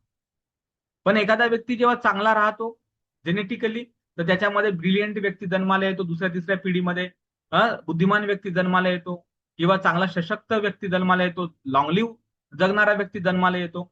तर या प्रकारच्या गोष्टी घडतात जेनेटिकली. म्हणजे तुम्ही जर थोडंसं पाहिलं तर केवळ केवळ शारीरिकच पातळीवरच्या नाही, तर मानसिक गुणधर्माच्या पातळीवर सुद्धा या प्रकारचे बदल येतात. म्हणून ही जी धारा आहे, जीवनधारा, ही भूतकाळ, वर्तमान आणि भविष्यकाळ या तिन्ही काळांना पुढे टिकवून ठेवते. आता इथे कसं, मनुष्य असल्यामुळे, आपण बुद्धिमान असल्यामुळे आपण भूतकाळ, वर्तमान, भविष्य असं म्हणतो. पण ऍक्च्युली जीवन प्रवाहाला हे थोडीच माहित असते का हा भूतकाळ आहे, हे थोडी माहित असते हा वर्तमान काळ आहे, हे थोडी माहित असते हे भविष्य काळ आहे. त्याला ते माहितच नसतं. त्याला ते माहित नसते. एखाद्या अडीला आहे का भूतकाळ भविष्य काळ माहित? विचारा बरं त्या एखाद्या अडीला, एखाद्या मांजरीला का भूतकाळ काय आहे, भविष्य काळ काय आहे, वर्तमान त्यांना माहित नाही. आपण ज्ञानी आहोत, आपण रचना केलेली आहे टाइमची. परंतु त्यांना टाइम नाही, त्यांना फक्त जीवन प्रवाह आहे. ते जिवंत आहेत आणि त्यांना परत जिवंत राहायचं आहे. म्हणजे त्याला भवतृष्णा म्हटलं भगवंताने. भव म्हणजे भविष्यात त्याला जगायचं आहे. म्हणजे भविष्यात जगण्यासाठी जे एक त्यांना महत्वाची गोष्ट पाहिजे आणि ती गोष्ट म्हणजे त्यांना माहिती पाहिजे. दुसरं काही नाही पाहिजे, इन्फॉर्मेशन पाहिजे. जगायचं कसं याची माहिती, प्रजोत्पादनाची माहिती, सुरक्षित राहण्याची माहिती, स्वतःला टिकवून ठेवण्याची माहिती आणि तेच माहिती ते घेऊन आलेले आहेत मागील पिढ्यांपासून आणि तीच माहिती ते स्ट्रॉंगली जतन करतात आणि पुढील पिढ्यांना ती माहिती देतात. त्यांचं सर्व्हायवल भाव. ही जी भवतृष्णा आहे, ज्याला भगवंताने भवसंस्कार म्हटलं. संस्कार म्हणजे ऍक्टिव्हिटी, भव म्हणजे अस्तित्व. हे अस्तित्वात राहण्याची जी ऍक्टिव्हिटी आहे, तर ही अशी कंटिन्यू राहते. हा एक अशा प्रकारचा जीवन प्रवाह चालतो. तर हा जीवन प्रवाह नवकर्मामध्ये पण राहतो. याला म्हणलेलं आहे भगवंतांनी नवकर्म, नवीन कर्म. आपण नवीन कर्म करतो नाही का? डोळ्यांनी पाहतो, ऐकतो आणि त्याला प्रतिक्रिया देतो. क्रिया प्रतिक्रिया हे नवीन कर्म आपण करतो. तर अशा पद्धतीने भगवान तथागताने काय सांगितलं? पुराण कर्म काय आहे, नवीन कर्म काय आहे. आता भगवान तथागताने काय म्हटलेलं आहे? कथमोच भिक्खवे कर्म निरोध. का या कर्माचा निरोध कसा होतो? यो को भिक्खवे काय कर्म वची कर्म मनोकर्मस निरोधा विमुक्ती फुसती अयं गुच्छती भिक्खवे कर्म निरोध. मग या कर्माचा निरोध कसा होतो? तर भगवान म्हणतात की निरोधा विमुक्ती म्हणजे कर्मस्स निरोधा विमुक्ती फुसती. म्हणजे या कर्माच्या निरोधाला जेव्हा स्पर्श करतो तेव्हा त्याला म्हणतात कर्मनिरोध. म्हणजे कर्मनिरोध म्हणजे कर्मनिरोध म्हणजे कसा होते मग आता कर्मनिरोध? तर इथे आता या ठिकाणी आपण पाहिलेलं आहे की कायन वाचाय मनसा, काया वाचा मनाने जे कर्म केले जाते. पण एखादा व्यक्ती काय करतो? त्या काया वाचा आणि मनाच्या कर्मांचं निरीक्षण करतो आणि निरीक्षण केल्यानंतर फक्त क्रियाकर्म शिल्लक राहतात. म्हणजे कर्माच्या बाबतीमध्ये भगवान बुद्धाने जे सांगितलं, काही गोष्टी सांगितल्या त्यापैकी 4 गोष्टी आहेत. त्यामध्ये कुशल कर्म, अकुशल कर्म, अव्याकृत कर्म आणि क्रियाकर्म असे 4 कर्म आहेत. म्हणजे कुशल कर्म म्हणजे जे कुशल चेतनेने केले जातात. अकुशल म्हणजे अकुशल चेतनेने. अव्याकृत याचा अर्थ हा होतो की ते परिणाम असतात, रिझल्ट असतात. आणि क्रिया म्हटल्यानंतर त्या क्रिया मात्र असतात. तिथे कुशल पण नसते ना कुशल पण. तर जे अरहंतांचं चित्त आहे, बुद्धांचं चित्त आहे, त्यांचं कर्म आहे, तर ते क्रियाकर्म आहे. त्याला क्रियाकर्म म्हणतात. जसं उदाहरण दाखल झाडाची फांदी हालत आहे हवेमुळे. हवेमुळे झाडाची फांदी हालत आहे.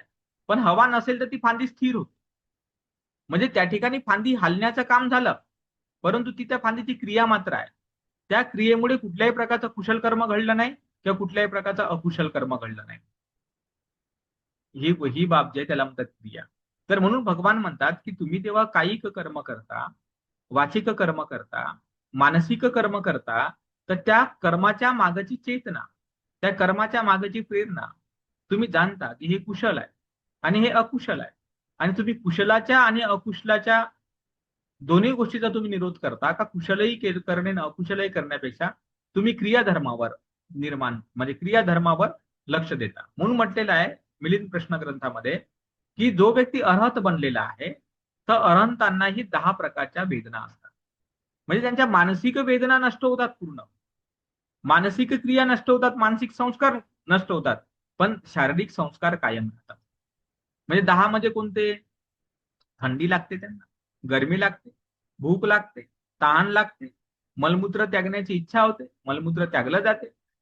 या सगळ्या ज्या गोष्टी आहे, या गोष्टी तर अरहंतांना पण असतात की नाही.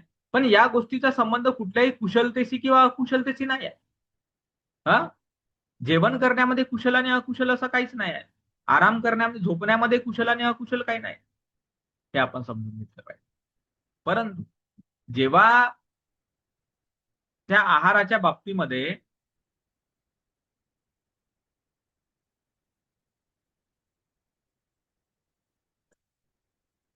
जेव्हा त्या आहाराच्या बाबतीमध्ये असं म्हटलं जातं, जसं बाबासाहेब आंबेडकरांनी एसेज ऑन अनटचेबिलिटी नावाचा जो पुस्तक लिहिलेला आहे त्यामध्ये काही उल्लेख केलेले आहेत, काही घटना दिलेल्या आहेत. त्यामध्ये अशी घटना आहे की अस्पृश्यांच्या एका पंक्तीमध्ये तूप वाढल्यामुळे सवर्णांनी त्या पंक्तीला उधळून लावलं, मारधूड केली त्या ठिकाणी आणि त्यांचं पूर्ण अन्न बिन्नाची नासधूस केली. कारण तूप हा जो पदार्थ आहे तो केवळ ब्राह्मणांसाठी आहे. ब्राह्मणांनीच तूप खाल्लं पाहिजे. एखाद्या अस्पृश्याला तूप खाण्याची मनाई होती. आता तूप खाण्याची मनाई असणे हा मानसिक विकार झाला. कारण तुपाला थोडीच माहित आहे अस्पृश्य खाताय का ब्राह्मण खाताय. तूप तूप आहे. त्या पदार्थाला थोडीच माहित असते का त्याला कोण खात आहे.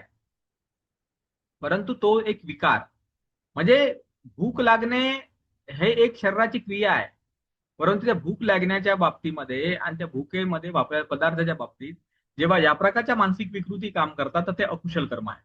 तर ते कर्माचा जो नियम आहे असा जाणला पाहिजे. तर जो व्यक्ती असं जाणतो आणि केवळ तो विमुक्तीला स्पर्श करतो म्हणजे फक्त क्रियाकर्म जे आहे त्या क्रियाकर्माला या शरीरामध्ये पाहतो आणि तेवढंच तो पाहतो, बाकीच्या सगळ्या गोष्टींना तो स्पर्श करत नाही, तो त्याचा कर्मनिरोध असतो. मग त्याला म्हटलेलं आहे की त्याचा कर्माचा आता निरोध झाला म्हणजे कुशल किंवा अकुशल कर्माचा निरोध झाला. म्हणजे या अर्थाने कारण शरीर जिवंत आहे तोपर्यंत कर्म होतील. डोळे तर पाहण्याचं काम करतीलच, कान ऐकण्याचं काम करेलच, परंतु पाहिल्याच्या नंतर नवकर्म तो निर्माण नाही करणार. चक्षुंच पट्टीचे रूपे चक्कू विज्ञान उपत्तीच संगती फसो.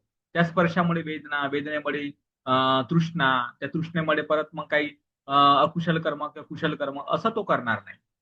डोळ्याने तो पाहिल म्हणजे जसं मी बाह्य दारूची जी गोष्ट सांगितलेली आहे का तू पाहताना फक्त पहा, ऐकताना फक्त ऐक. तर हे जे काही तत्वज्ञान भगवान बुद्धाने सांगितलं ते क्रियाकर्माशी संबंधित आहे. म्हणजे तो याचा अर्थ कर्मनिरोधाशी संबंधित आहे. म्हणून मग भगवंताने म्हटलेलं आहे की अयमेव अर्यो अष्टांगिको मग्गो कतमाच भिक्कवे कर्म निरोध गामिनी पटिपदा, की कर्माचा निरोध करण्याचा मार्ग काय आहे.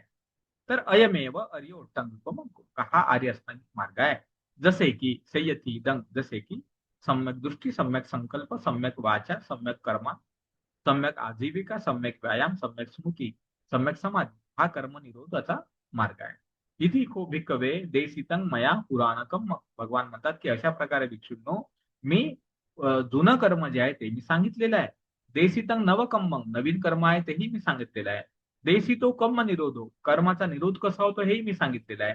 देशिता कर्म निरोध गामिनी पटिपदा, आणि कर्माचा निरोध करणारा मार्ग कोणता आहे तेही मी सांगितलेला आहे. यंको भिक्कवे सत्तारा करणीय सावकान हितेसिना अनुकंपकेन अनुकंपं उपादाय कथंगोतं मया. का भिक्षूंनो जे काही हितकारी आहे, जे काही कल्याणकारी आहे, ते एखाद्या व्यक्तीने एखाद्याचं हित करावं, एखाद्या व्यक्तीने एखाद्याचं कल्याण करावं असं जे वाटते, हा तर ते जे वाटते ते मी तुम्हाला सांगितलेलं आहे की या पद्धतीने तुमचं कल्याण होते. हे पद्धतीने मी सांगितलेलं आहे. एताने भिक्कवे, आणि हे मी सांगितलेलं आहे तुम्हाला कसं कल्याण होते, कोणत्या गोष्टीला कल्याणाचा मार्ग म्हणलं ते मी सांगितलेलं आहे. म्हणून भगवान म्हणतात एतानी भिक्खवे रुख मुलानी एतानी शून्यागारानी. बघा भगवंताची अनुकंपा, इथे भगवंताची करुणा, इथे भगवंताचं कंपॅशन दिसत आहे. भगवान भिक्षूंना सांगत आहेत की भिक्षूंनो जे सांगण्यायोग्य होतं मी तुम्हाला आता सांगितलेलं आहे का हे जुनं कर्म आहे, नवीन कर्म आहे, कर्माचा निरोध आहे, कर्मनिरोधाचा मार्ग आहे. हा आणि जे एखाद्याचं कल्याण करण्यासाठी सांगायला पाहिजे ते मी सर्व सांगितलेलं आहे. तर भिक्षूंनो एतानी भिक्खवे रुख मुलानी, का भिक्षूंनो हे जे वृक्षाचे मूळ आहेत म्हणजे वृक्ष वृक्ष जो आहे झाड, झाडाची छाया असते त्याचा जे खोडाच्या आपल्याला वृक्ष मूळ म्हणतो आपण त्याला, ते आहे. शून्यागार, आणि इथे शून्यागार आहेत म्हणजे गुफा असतील किंवा एकांत स्थळ असेल त्याचे शून्यागार आहेत. ध्यायत भिक्खवे, भिक्षूंनो जा ध्यान करा. मा पमादत्त, प्रमाद नका करू, आळस नका करू, कंटाळा नका करू, जा ध्यान करा. मा पच्छा विपट्टी सारून ओवत्त, नंतर तुम्हाला पश्चाताप करायची पाळी येईल, ते नाही आली पाहिजे. हा अयंग वो अम्मागंग अनुशासनी, हेच माझं सांगणं आहे, हीच माझी शिकवण आहे. कसं भगवंताने अतिशय कम्पॅशनेटली सांगितलेलं आहे की हे हे उपदेश आहे, हे नवीन कर्म, हे जुनं कर्म, हा निरोध, हा निरोधाचा मार्ग. भिक्षूंनो आळस नका करू, कंटाळा नका करू, प्रमाद नका करू, हे शून्यगार आहे. झाडा या ठिकाणी आहे, जा झाडाच्या खाली बसा, शून्यगारामध्ये बसा, ध्यान करा, प्रमाद नका करू आणि हे जाणा चांगल्या प्रकारे की हे जेव्हा तुम्ही जाणाल तुम्हाला नंतर पश्चाताप करायची वेळ येणार नाही. आणि हेच माझं तुम्हाला वारंवार सांगणं आहे, हेच तुम्हाला वेळोवेळी सांगणं आहे. हाच एकमेव चांगला कल्याणाचा मार्ग आहे, असं भगवान तथागतांनी भिक्षूंना कम्म जे सूत्र आहे तर त्या सूत्रामध्ये, कम्मसूत्रामध्ये या प्रकारचा उपदेश केला. आणि मला असं वाटते की हा जो उपदेश भगवान तथागतांनी शिकवलेला आहे, सांगितलेला आहे, अतिशय महत्वपूर्ण उपदेश आहे, अतिशय चांगला उपदेश आहे.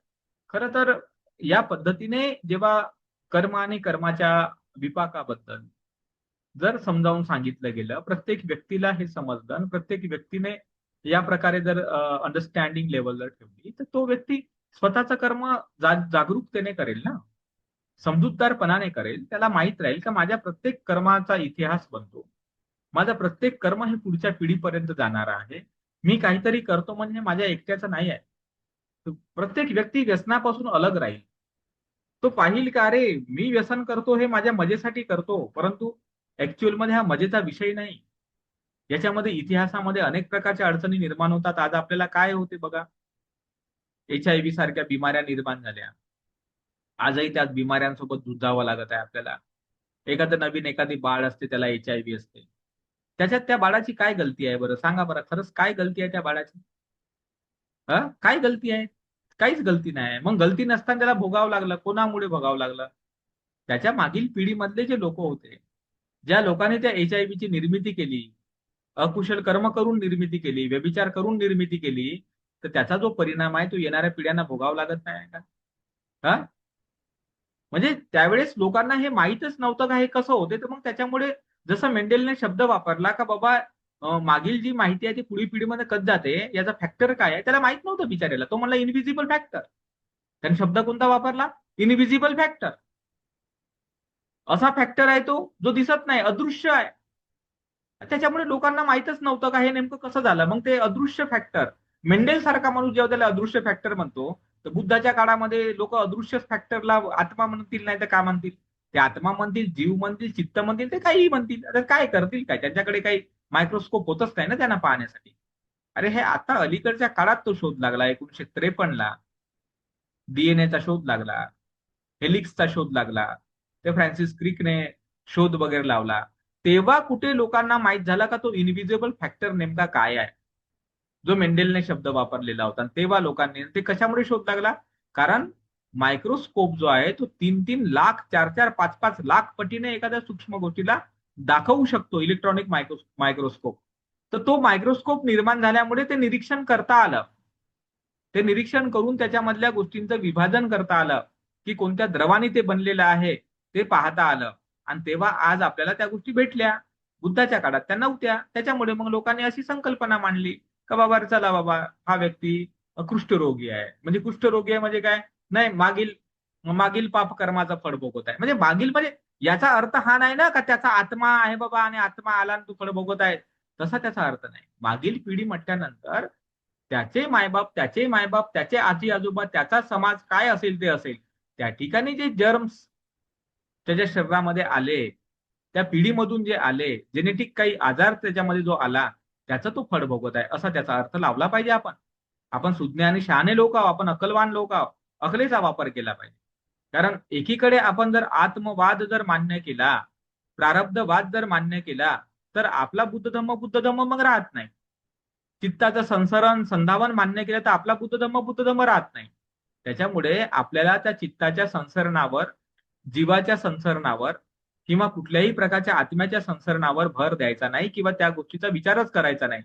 जे काही आपण पाहतो, कुष्ठरोग असेल, पोलिओ असेल किंवा एखाद्या माणसाची गरिबी असेल, अस्पृश्यता असेल किंवा काय असेल, ते पूर्वकर्माचं फळ जेव्हा म्हटलं जातं तर त्याचा अर्थ आहे आपल्या मानवतेमधल्या इतिहासाचाच तो विषय आहे. कारण आपण लिंक्ड आहोत एकमेकांसोबत, आपण जुळलेले आहोत एकमेकांसोबत, आपण अलग अलग नाही आहोत. हा भ्रम आहे आपल्याला आपल्याला असं वाटते अलग अलग आहोत. आता त्या दिवशी माझी आजी आली होती, तर आजीला जुना पुराणा इतिहास माहित आहे. आता आमची एकच आजी बिचारी जिवंत राहिलेली आहे, बाकी तर सगळे विकेट पडल्या सर्व आमच्या आजी आजोबांच्या. ते एकटीच आहे, तर ते मग जुन्या गोष्टी आम्हाला सांगते आल्यानंतर. आम्ही विचारतो का काय झालं काय झालं. तर आमचा एक उंदरूपुडा होता. उंदरूपुडा म्हणजे माझ्या आज्याचा बाप. हा म्हणजे माझ्या वडिलांचे वडील कार्तिक बुडा समजा, आणि त्याचे वडील म्हणजे उंदरूपुडा. हा असं. तर आता मी विचारलं का ते उंदरूपुडा एकटाच होता का, की त्याला काही नातेवाईक होते? तर आता आमची आजी म्हणे ते मलाही बरोबर ते माहित नाही म्हणे आता.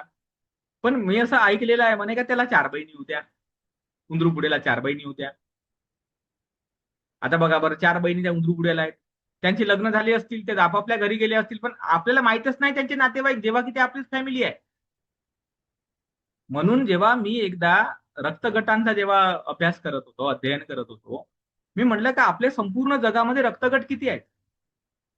ओ रक्तगट आहे, ए रक्तगट आहे, बी रक्तगट आहे आणि ए बी रक्तगट आहे. त्याच्यामध्ये सर्वात जुना रक्तगट हा ओ आहे आणि तेही विशिष्ट परिसरामधला तो रक्तगट आहे. आपल्या भारतामधला जो रक्तगट आहे तो बी बी रक्तगट आहे, तो उत्तर भारतामधला रक्तगट. तर रक्तगट अतिशय कमी कसे काय आहे? मग हा एबी काय आहे? तर एबी अतिशय नवीन रक्तगट आहे, न्यू आहे. बिगदू अगदी त्याला 10-20 हजार वर्षाच्या आधीपासूनचाच तो रक्तगट आहे एबी. नाही तर आधी तो एबी रक्तगट होताच नाही म्हणतात डॉक्टर लोक. म्हणजे याच्यावरून आपण समजतो की आपलं जे जीवन आहे ना ते असं जुळलेलं आहे, फक्त आपल्याला माहित नाही कोण कोणाचा नातेवाईक आहे. आणि म्हणून भगवान बुद्ध म्हणले की सर्वांशी मित्रत्वाने राहा, कारण तुम्हीच एकमेकांचे नातेवाईक होते. तुम्हाला माहित नाही आहे ते. तर अरे आमच्या आज्याच्या वडिलांच्याच 4 बहिणी होत्या, काय भाऊ होते. त्यांची काही आपल्या पिढ्या असतील, त्यांची काही आडनावं असतील, त्यांचे काही जीवन असतील. ते आता विभक्त झाले, कोणाकोणासोबत लग्न झाले, कोण काय झाले आपल्याला काहीच माहित नाही आहे. कोण कोणते नातेवाईक आहेत आपल्या अवतीभोवती. तर कोण कुठेच ट्रान्सफर झाले. आता आपणच खेड्यात जन्मलेले लोक शहरामध्ये आलो. शहरातला माणूस आता युएसए मध्ये गेला, कोणी लंडनमध्ये जाते, कोणी जर्मनीमध्ये जाते, तिथेच सेटल होते, तिथलीच एखादी गोरी बायको करते, त्यांच्यापासून परत पोरं होतात. इकडल्या लोकांना माहितच नसते 2-3 पिढ्यानंतर का तो युएसए मध्ये सेटल झाला बाबा आणि त्याचा नातेवाईक काय होता. म्हणजे आपण आपल्या मानवतेच्या बाबतीमध्ये अज्ञानी आहोत. हा अशी मानवता विभाजित झालेली आहे, आपण डोळ्याने पाहू शकतो. तर मग आपल्या बिमाऱ्या, आपले सुखदुःख, या अनेक गोष्टी ज्या आहेत अशा मानवतेमध्ये पसरलेल्या आहेत आणि ज्या पूर्वकर्माशी संबंधित आहे. म्हणून भगवान बुद्ध म्हणतात की बाबा रे, हे पूर्वकर्माचं फळ आहे. मग पूर्वकर्माचं फळ आहे याचा अर्थ आत्म्यानं आणलेलं, वाहून आणलेलं फळ नाही ते. का चला तुमचा आत्मा आहे बाबा, शरीरातून असा मेल्यावर निघते आणि तो काहीतरी कर्म घेऊन जाते आणि कुठे जलमते ना मग परत ते फळ देते. अरे मूर्खपणा आहे तो, तसा त्याचा अर्थ नाही काढायचा आपण. आता हे नवकर्म आणि पुराण कर्म याची अंडरस्टँडिंग आल्यानंतर किंवा सूत्र बरोबर समजल्यावर मला तर अशी अपेक्षा नाही का आता तुम्ही अशा प्रकारचा अर्थ काढाल म्हणून. हा. आणि जे समजा असा प्रकारचा अर्थ काढतही असतील तर त्यांना तुम्ही ते समजावूनही सांगा. त्यांना म्हणा का बाबा रे असं नाही, हे असं असं आहे. भगवान बुद्धाने कम्मसूत्रामध्ये जे सांगितलं ते अशा पद्धतीने सांगितलं. परंतु त्याची जी व्याख्या करताना हे लोक बरोबर करत नाही आहेत. तर ही व्याख्या अशी का केली जात आहे? तर त्याच्या मागचं कारण सांगा त्यांना की त्यांना पाली भाषेचा अभ्यास नाही. पाली भाषेचे सूत्र त्याने पडताळून नाही पाहिलेले, वाचून नाही पाहिलेले. फक्त ते परंपरेनं चालत आलेल्या ज्या गोष्टी आहेत तर त्या परंपरेने चालत आलेल्या गोष्टीला ते पुढे फक्त चालवत नाहीत आहेत. त्यांनी ते पडताळून नाही पाहिलं, त्याची शहानिशा नाही करून पाहिली, त्याच्यावर प्रयोग नाही करून पाहिला. जसा एखादा सायंटिस्ट कसा प्रयोग करून पाहते, तो विश्वास नाही ठेवत का बाबा त्याला कोणी म्हणला का विश्वास नाही, तो प्रयोग करून पाहते खरं आहे का नाही बाबा. तसारखा तुम्ही पडताळून थोडीच पाहिलं खरं आहे का नाही. पण हे सूत्र जेव्हा तुम्ही ऐकाल, वाचाल, तर तेव्हा तुम्ही या सूत्राचं नाव सांगा का त्या सूत्रानुसार तुम्ही जर पाहिलं तर तेव्हा लक्षात येते की पूर्वकर्माचा अर्थ काय होतो आणि ते पूर्वकर्म, वर्तमान कर्म आणि भविष्य कर्म कशा प्रकारे बनते, त्याचं सिस्टम कसं काम करते. आणि या सिस्टम मध्ये इंटरलिंक सिस्टम आहे, एकमेका रिलेटेड, एकमेकाशी संबंधित, एकमेकाशी जुळलेली ही सिस्टम आहे. आणि हे प्रचित्त समुत्पाद या नियमावर काम करणारी सिस्टम आहे. बिलकुल हे अशी लिंक असणारी सिस्टम आहे. आणि म्हणून भगवान तथागत म्हणाले होते की कर्म आणि कर्माचा विपाक जाणणं हे एवढं सोपं काम नाही. असं जे भगवान बुद्ध म्हणाले की नाही प्रतीची समुत्पाद जाणणं सोपं काम नाही, तसंच कर्म विपाक जाणणं सोपं काम नाही. कशामुळे म्हटले होते? हे या कारणासाठी म्हटले होते. कारण हे सगळं घिचिडमिचिड आहे, असं एकमेकात शिरलेलं आहे आणि एकमेकांना प्रभावित करत राहते. ज्याप्रमाणे ते तुम्ही जर समजा एखाद्या मेल्यामध्ये गेले, त्या मेल्यामध्ये गेल्यावर काय होते, इकडला जो गाणेवाला माणूस आहे त्याचाही साऊंड सुरू राहते, तिकडला त्याचाही साऊंड सुरू राहते, त्याचाही साऊंड, 3-4 साऊंड, पण ते एकमेकामध्ये घिचिडमिचिड तो होऊन जाते ते. तशासारखं मनुष्याच्या जीवनामध्ये अनेक प्रकारचे जे कर्म, त्याचे येणारे परिणाम असे घिसीड झालेले आहेत. त्याच्यामुळे त्याचा अंदाज नाही काढता येत माणसाला की एखाद्या एखाद्या कर्माचा कसा परिणाम येत राहतो, त्या परिणामाला काय होत राहते. म्हणून बाबासाहेब आंबेडकरांनी एकाच वाक्यात सांगितलेलं आहे की कर्त्याने कर्त्याने कर्म केलं तर त्याचा परिणाम त्याला एकट्यालाच भेटतो, असं जे म्हटलं जातं तेवढाच अर्थ कर्म नियमामध्ये अभिप्रेत नाही. तर एकाने केलेल्या कर्माचा जो परिणाम आहे तो दुसऱ्याला सुद्धा भोगावा लागू शकतो. हा. तर हे जे बाबासाहेबांनी ऑब्झर्वेशन दिलं ते बरोबर ऑब्झर्वेशन आहे. कारण ते लिंक आहे ना, इंटरलिंक आहे. म्हणून मी उदाहरण सांगितलं ना, कुठलंही उदाहरण घ्या तुम्ही, कोणत्या बिमाऱ्यांचं घ्या, कोणतंही घ्या, इंटरलिंक्ड असते. तुम्हाला ते भेटलं याचा अर्थ तुमचं ते स्वतःच आहे असं नाही, ते मागील पिढीपासून आलेलं असू शकते. अनेकांच्या कर्तृत्वाचा तो असर असू शकतो. जसं उदाहरण ऐकाल आपण अनेक गोष्टी पाहतो समाजामध्ये वावरत असताना. जसं एखादी आता जसं टायफॉइड सारखा आजार आहे. टायफॉइड सारखा आजार आहे.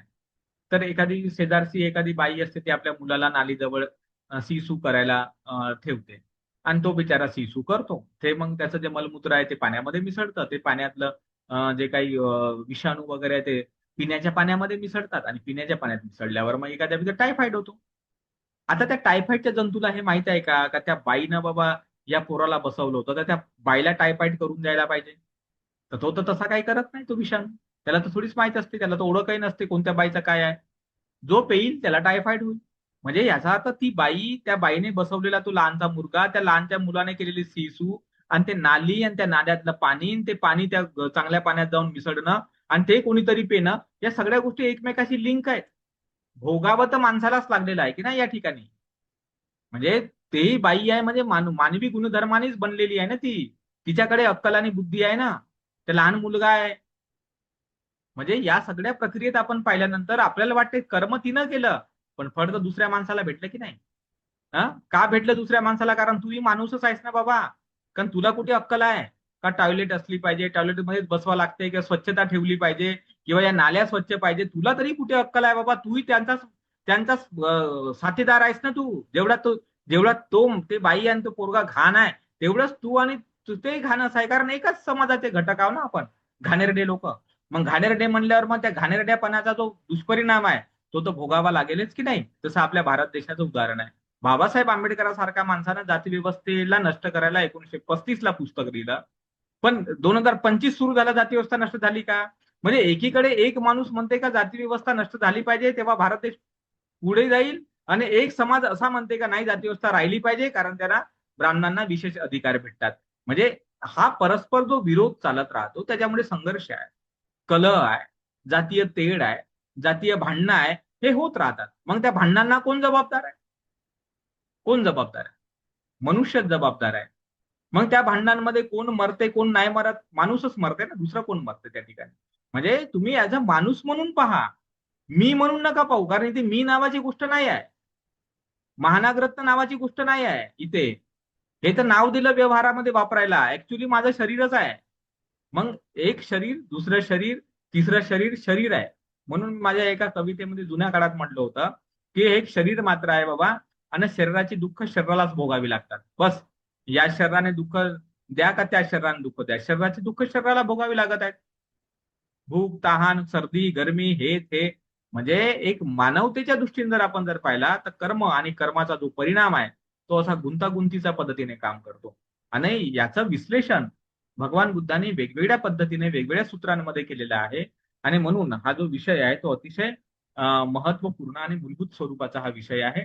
तर आपण कर्म आणि म्हणजे पूर्वकर्म आणि नवकर्म या संदर्भाने सविस्तर अशी माहिती घेतली. आणि ही माहिती देण्याच्या मागील कारण हे होतं की हा विषय एकदा लक्षात राहिला आपल्या, तर मग जे सूत्र आपण वाचतो तर त्या सूत्राचा अर्थ समजायला सोपं जाते आपल्याला. पण हे गोष्ट जर आपल्याला माहित नसेल तर ते सूत्र वाचल्यावर आपल्या डोक्यामध्ये जशान तसं कन्फ्युजन जे आहे ते चालू राहण्याची शक्यता असते. आणि म्हणून ते कन्फ्युजन नष्ट व्हावं म्हणून मी सुरुवातीला हे सूत्र जे आहे ते शिकवलं, की जेणेकरून आपल्या ऐकणाऱ्या लोकांना मग पाली वाङ्मयामध्ये असे वाक्य कितीही जरी आता आले तरी तुमच्या डोक्यामध्ये आता टेन्शन येण्याचा विषय नाही राहत. कारण तुम्हाला ते समजलेलं आहे का ते वाक्य कोणत्या अर्थाने वापरलं जाते. नाही का? जरी ते कोणत्याही अर्थाने हे होती ते त्या ठिकाणी, पण तुम्ही तर बरोबरच समजते तुम्हाला की या अर्थाने हे वाक्य आलेलं आहे आणि याचा अर्थ आपण असाच काढला पाहिजे, तेव्हाच तो मानवाच्या कल्याणाचा आहे किंवा आपल्याही कल्याणाचा आहे. आता ते तुम्हाला समजून जाईल. आता तुम्हाला त्या जुन्या पुराण्या गोष्टींमध्ये आपलं मन नेण्याची आता गरज वाटणार नाही, किंवा तुम्हाला शंकाही निर्माण नाही होणार, काय होते कसं ना चालते कसं, त्याची प्रोसेस प्रक्रिया ती समजावून सांगितली गेलेली आहे. तर ठीक आहे, या ठिकाणी आपण थांबूया. तर सर्वांना काही शंका तर असेल असं वाटत नाही, पण तरीही काही शंका असेल तर तुम्ही ते विचारू शकता.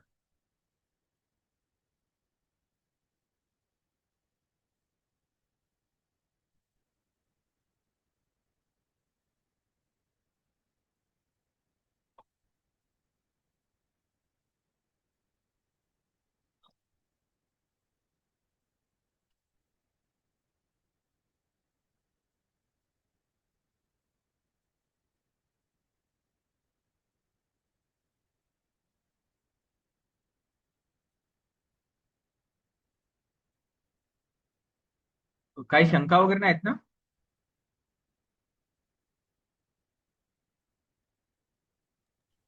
नाही सर. ओके, नाही ठीक. सर. ठीक आहे, छान. ठीक. काही हरकत नाही. तर आपण या ठिकाणी सर्वांप्रती मंगल कामना करूया. थांबूया, ठीक आहे.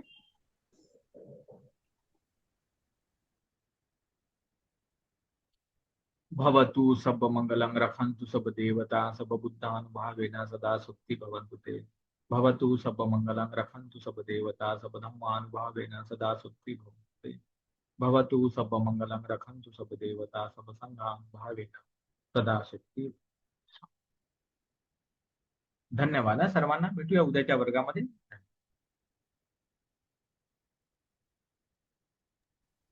साधू साधू साधू.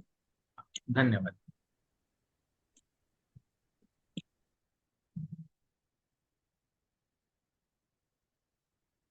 Thank you sir. हा, थँक्यू.